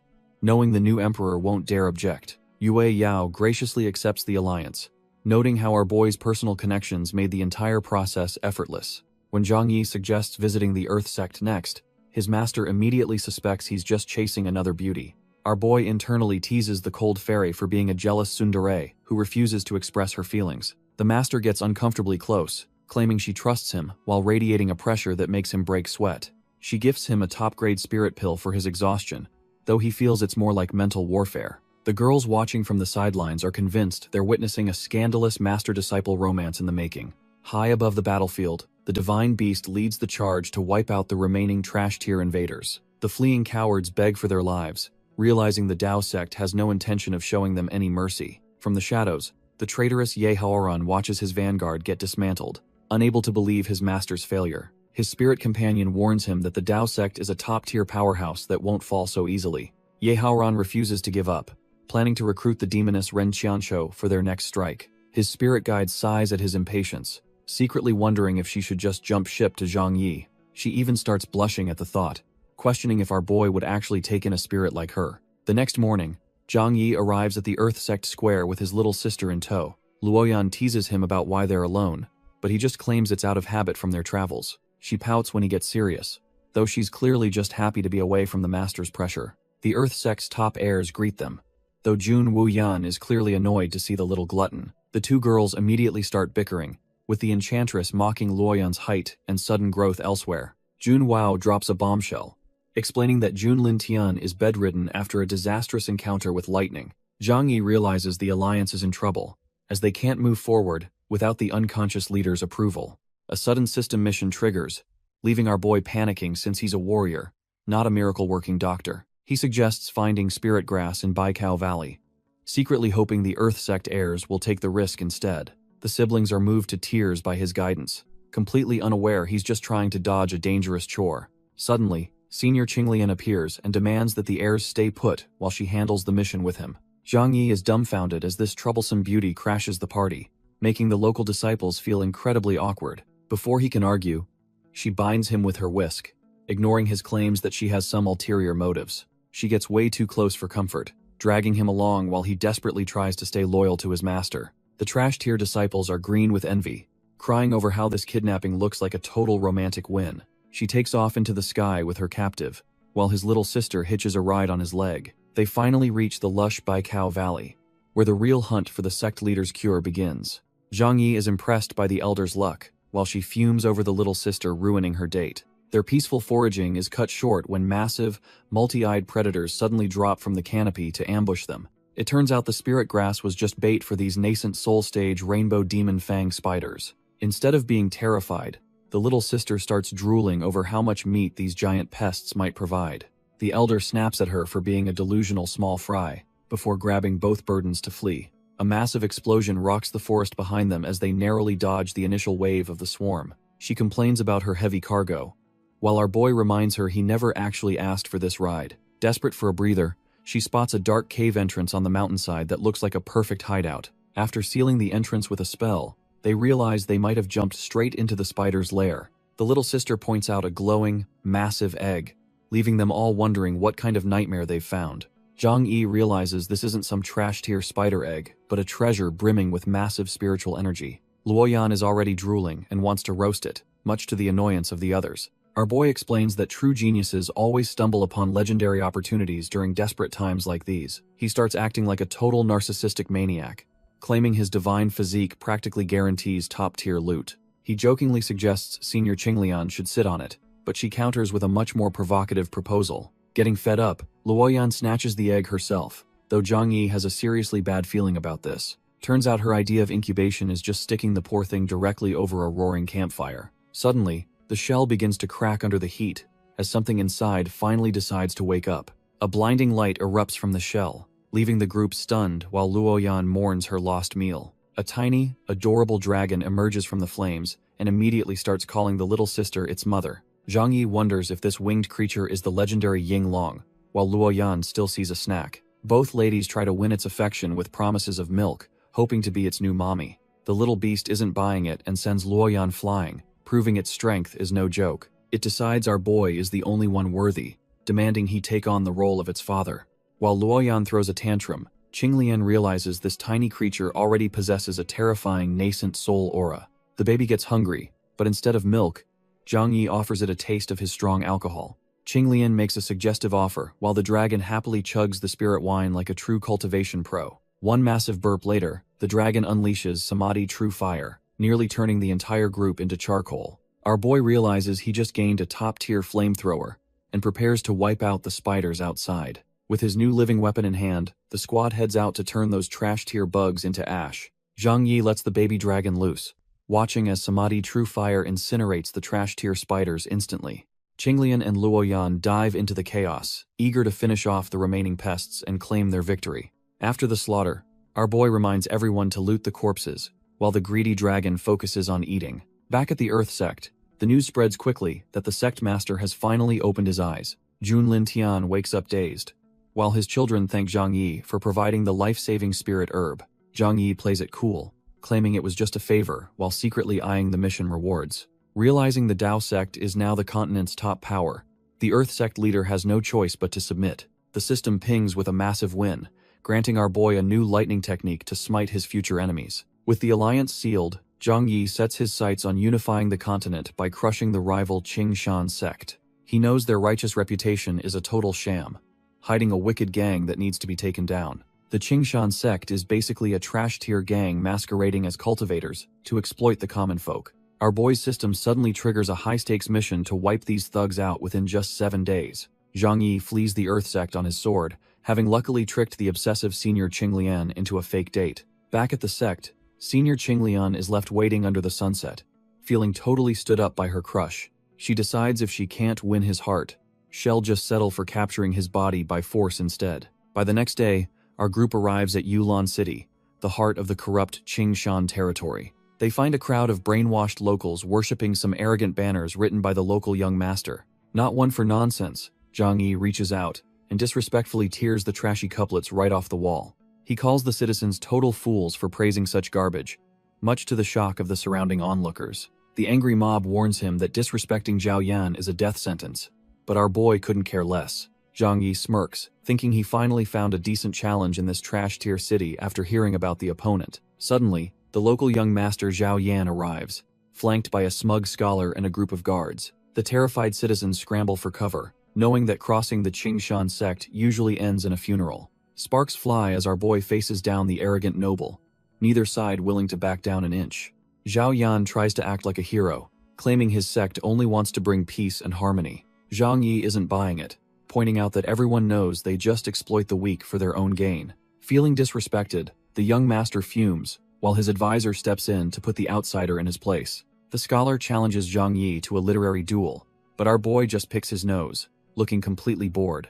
Losing his cool, Zhao Yan orders his man to stop talking and just kill the brat already. While the onlookers think he's seeking death, Zhang Yi prepares to show them why he's the real deal. The scholar recites a couplet that summons a massive tidal wave, trying to drown everyone in his ego. The citizens tremble, convinced that ordinary people have no hope against such overwhelming spiritual pressure. Zhang Yi remains unfazed, confident that his cultural background from Earth makes these guys look like total amateurs. When he responds with a poem about chrysanthemums, a golden aura erupts and leaves his sister totally starstruck. The crowd is swept away by the fragrance, finding his words much more relatable than the scholar's arrogance. Both the scholar and the young master are dumbfounded that simple phrases could manifest such a powerful phenomenon. Feeling humiliated, the scholar sheds his robes and channels his full power for a more physical second round. He releases a massive shockwave, arrogantly claiming that his sect is the only true ruler of this world. Zhao Yan laughs at the display of dominance, thinking his man has finally regained the upper hand. Our boy just stares them down, calling their self-praise pathetic before preparing his final, crushing response. Zhang Yi unleashes a righteous poem that manifests as a blinding golden light, demanding justice for the common folk. The shockwave of his words ignites the Yulan citizens, who finally find the courage to demand the sect's expulsion. The Qingshan scholar is reduced to a blubbering mess, desperately hoping his remaining momentum can salvage his pride. He gathers every ounce of his cultivation into one final, pathetic couplet, trying to force the heavens to listen. Our boy just delivers a brutal counterstrike that sends the trash-tier scholar flying like he was kicked by a donkey. With his main muscle out cold, Zhao Yan realizes he is completely alone, and his backup is nowhere nearby. Driven by pure desperation, the young master gambles his entire future on a single, suicidal death blow against Zhang Yi. Zhang Yi casually shuts him down with a single punch, wondering why these weaklings always feel the need to shout. Even while coughing up blood, the arrogant brat tries to hide behind his father's status like a true coward. Unimpressed by the empty threats, Zhang Yi sends him face first into the dirt to teach him about true invincibility. Zhao Yan is absolutely losing it, sobbing about his humiliation and daring our boy to finally end his life. Zhang Yi just shrugs, remarking that he's never heard such a weird request but is happy to oblige him. A massive bolt of lightning crashes down, silencing the brat's screams before he can even regret his big mouth. Looking at the charred remains, Zhang Yi notes the efficiency of his new thunder technique while his sister cheers. The local citizens are grateful but terrified, begging the group to flee before the sect's heavy hitters arrive. Our boy just smiles, telling them he's here for justice and wants the world to know he's the executioner. By the next morning, the peace is shattered as a massive cavalry force storms the city gates seeking blood. Leading the charge is Zhao Yu, a nascent soul powerhouse demanding they capture Zhang Yi alive for his crimes. Suddenly, the ground begins to glow with an ominous blue light, making the soldiers realize they've walked into a trap. Massive explosions tear through the ranks, sending men flying while their leader desperately tries to maintain order. Zhang Yi explains he's rigged the city with spiritual bombs, ensuring safety as long as no internal betrayal occurs. Suddenly, Zhao Yu leads an aerial assault on a dragon, making our boy realize Luo Yan might be a jinx. Zhang Yi draws his blade, deciding to conserve energy by sticking to swordplay instead of his taxing thunder techniques. Zhao Yu isn't playing around, unleashing a massive beast-like strike that tears through the sky toward them. Our boy just smirks, wondering why these trash-tier villains always feel the need to shout their move names. He counters with his own poetic sword art, summoning a massive golden rock that radiates pure, immortal energy. Zhao Yu is completely dumbfounded, insulting the legendary bird by calling it a mere chicken, which visibly irritates Zhang Yi. The divine sword Qi slams into the enemy mount, sending the massive beast spiraling toward the ground. Not wanting to miss the fun, Zhang Yi calls for his sister and the little dragon to join the fray. The trio delivers a synchronized beatdown, with Zhang Yi landing a solid kick, while Luoyan and the dragon pummel them. Zhao Yu starts sweating and orders his lizard mount to grow, hoping size can bridge the power gap. The lizard bulks up into a behemoth, but Luoyan just thinks the giant reptile looks like a snack. Zhang Yi isn't about to let them show off, and tells his team to reveal their own growth. The little dragon becomes a mountain of scales, motivated by Luoyan's promise of sweet candied hawthorn rewards. The massive dragon launches a devastating belly flop, leaving Zhao Yu screaming for his life as shadows loom. Our boy pulls a classic bait and switch, shouting about a palm technique while delivering a brutal face kick. Zhao Yu is dumbfounded by the impact, realizing Zhang Yi's holy body grants him absolutely terrifying physical strength. The little dragon traps the enemy lizard in a crushing hug that is anything but friendly or loving. Luoyan is completely floored when the dragon swallows the beast whole, proving it's the ultimate glutton of the group. Seeing their master getting wrecked, the trash-tier soldiers charge forward in a desperate attempt to save him. Luoyan spots the incoming reinforcements, while the little dragon is still busy snacking on his latest meal. Zhao Yu laughs, thinking numbers will save him, but our boy is just excited to clear the field. Suddenly, the obsessive senior Qinglian crashes the party, complaining that Zhang Yi started a fight without her. She immediately clears the trash-tier soldiers with a massive purple storm, proving she is as deadly as crazy. Zhao Yu tries to stir the pot by accusing Zhang Yi of having a secret fling with the elder. Zhang Yi isn't having it, and shuts him up with a strike that sends the arrogant brat flying. Just as he is about to finish it, the system offers an S-rank spell to keep Zhao Yu alive. Realizing he cannot pass up the loot, Zhang Yi delivers a non-lethal kick to keep the lizard dizzy. He plants a spiritual energy bomb inside Zhao Yu, turning the sect heir into a walking, talking hostage. Qinglian demands repayment for her help, leaving Zhang Yi sweating over the terrifying cost of her emotional debts. Zhang Yi promises to personally serve the obsessive senior Qing Lian once the trash-tier Qing Shan sect is finally erased. He even swears a fake oath on his sister's life, making Luoyan realize her brother is a total scumbag. After getting a surprise kiss, our boy laments how his past life luck has turned into a mountain of debt. With the hostage in tow, the group begins their march toward the enemy headquarters to settle the score. High atop the mountain, the Qing Shan sect headquarters sits oblivious to the storm currently heading its way. Inside, the sect master Zhao Wansong is busy playing games with his maids, instead of actually leading. The trash-tier leader finally catches his prize, laughing while his entire sect is about to go up in flames. A panicked disciple ruins the mood by reporting that the young master has been turned into a human shield. Wansong starts crying crocodile tears for his son, while still refusing to let go of his terrified maidservant. Enraged by the interruption, the hypocritical master kicks his own disciple away for not understanding his profound grief. Zhao Wansong takes his frustration out on a disciple, swearing he won't let our boy off easily. The squad finally arrives at the gate square, making a grand entrance that puts the whole sect on edge. Zhang Yi holds a blade to the hostage's throat, mockingly asking how the master plans to repay his kindness. Seeing senior Qinglian by his side, the trash-tier master realizes a direct fight would be a total suicide mission. He quickly tosses over a heavy bag of loot, hoping to buy some time against the overwhelming pressure. Our boy is pleased with the haul of stolen treasures, deciding to keep them as a personal victory stash. After securing a new system spell, he kicks the hostage back while secretly activating a hidden spiritual bomb. The son desperately tries to warn his father about the trap as he's launched through the air like a projectile. Suddenly, a massive explosion rocks the square, turning the joyous reunion into a chaotic, blue-tinted inferno of spiritual energy. Though he barely survives the blast, the enraged master vows that he and Zhang Yi can never coexist again. Zhang Yi decides to have some fun, unleashing his falling chrysanthemum stone blade to overwhelm the enemy. The trash-tier master is completely dumbfounded, wondering what kind of sentient sorcery is controlling these flying knives.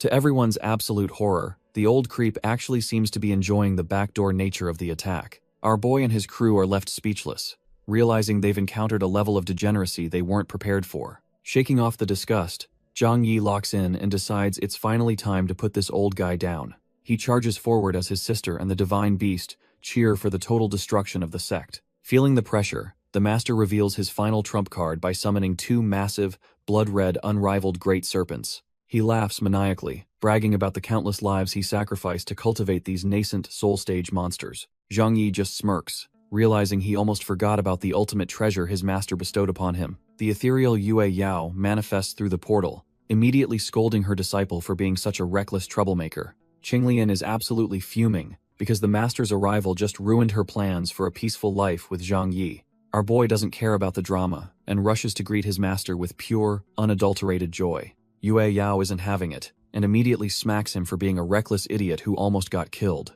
Qinglian just scoffs and asks if the old woman is really that worried about her precious little disciple. The two powerhouses start clashing with their sheer killing intent, leaving Zhang Yi trembling between two terrifying women. Feeling ignored, the trash-tier sect master orders his blood-red serpents to tear everyone apart. Both women turn their icy glares toward him, telling the old creep to keep his mouth shut.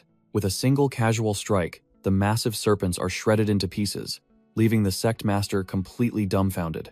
Yue Yao raises her blade and declares that the malignant tumor known as the Qingshan sect ends today. The old man can only scream in terror as her overwhelming aura pins him down like a helpless insect. Yue Yao decides the Qingshan sect is trash tier and unleashes a strike to end their pathetic existence. The sect master can't even react before he's turned into a bloody mess by her overwhelming spiritual pressure. Our boy is completely dumbfounded, realizing just how massive the gap is between a true master and an ant. While the boss falls, Bai Zhe and Luo Yan handle the cleanup by turning the remaining disciples into toasted snacks. Zhang Yi's system pings with a massive windfall, rewarding him with new spells for finally cleaning up this mess. Yue Yao explains that only by unifying the continent can they stop these bottom-feeder sects from rising again. Suddenly, Qinglian interrupts, calling out the master's noble plan as nothing more than a blatant play for total dominance. The atmosphere gets heavy, as Yue Yao admits she's perfectly fine with her sect being the one and only ruler. Qinglian offers a spicy deal, suggesting the master gets the world while she gets to keep our boy instead. Yue Yao just sighs at her old rival's obsession, reminding her of their petty squabbles from hundreds of years ago. Yue Yao snaps at her rival, warning the old woman to stop interfering with her precious disciple's heart. To settle the score, The master puts our boy on the spot, demanding to know his true feelings. Suddenly, the system triggers a death trap mission, forcing him to confess or face a permanent, stony lower body.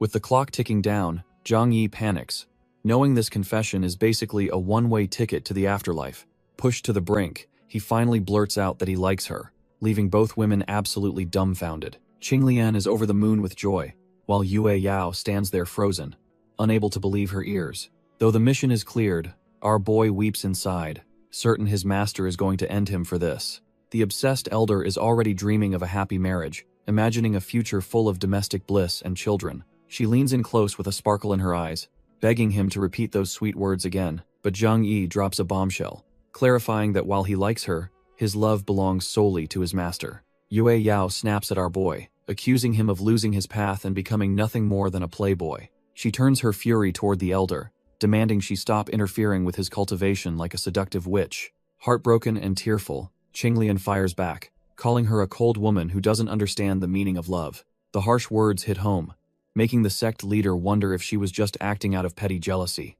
Seeing the writing on the wall, the elder finally yields, acknowledging that Zhang Yi's heart belongs to her rival. Even as she prepares to leave, she promises to remain his loyal ally, her love remaining entirely unchanged. As she flies off, Yue Yao suspiciously asks if he is actually feeling regretful about letting her go.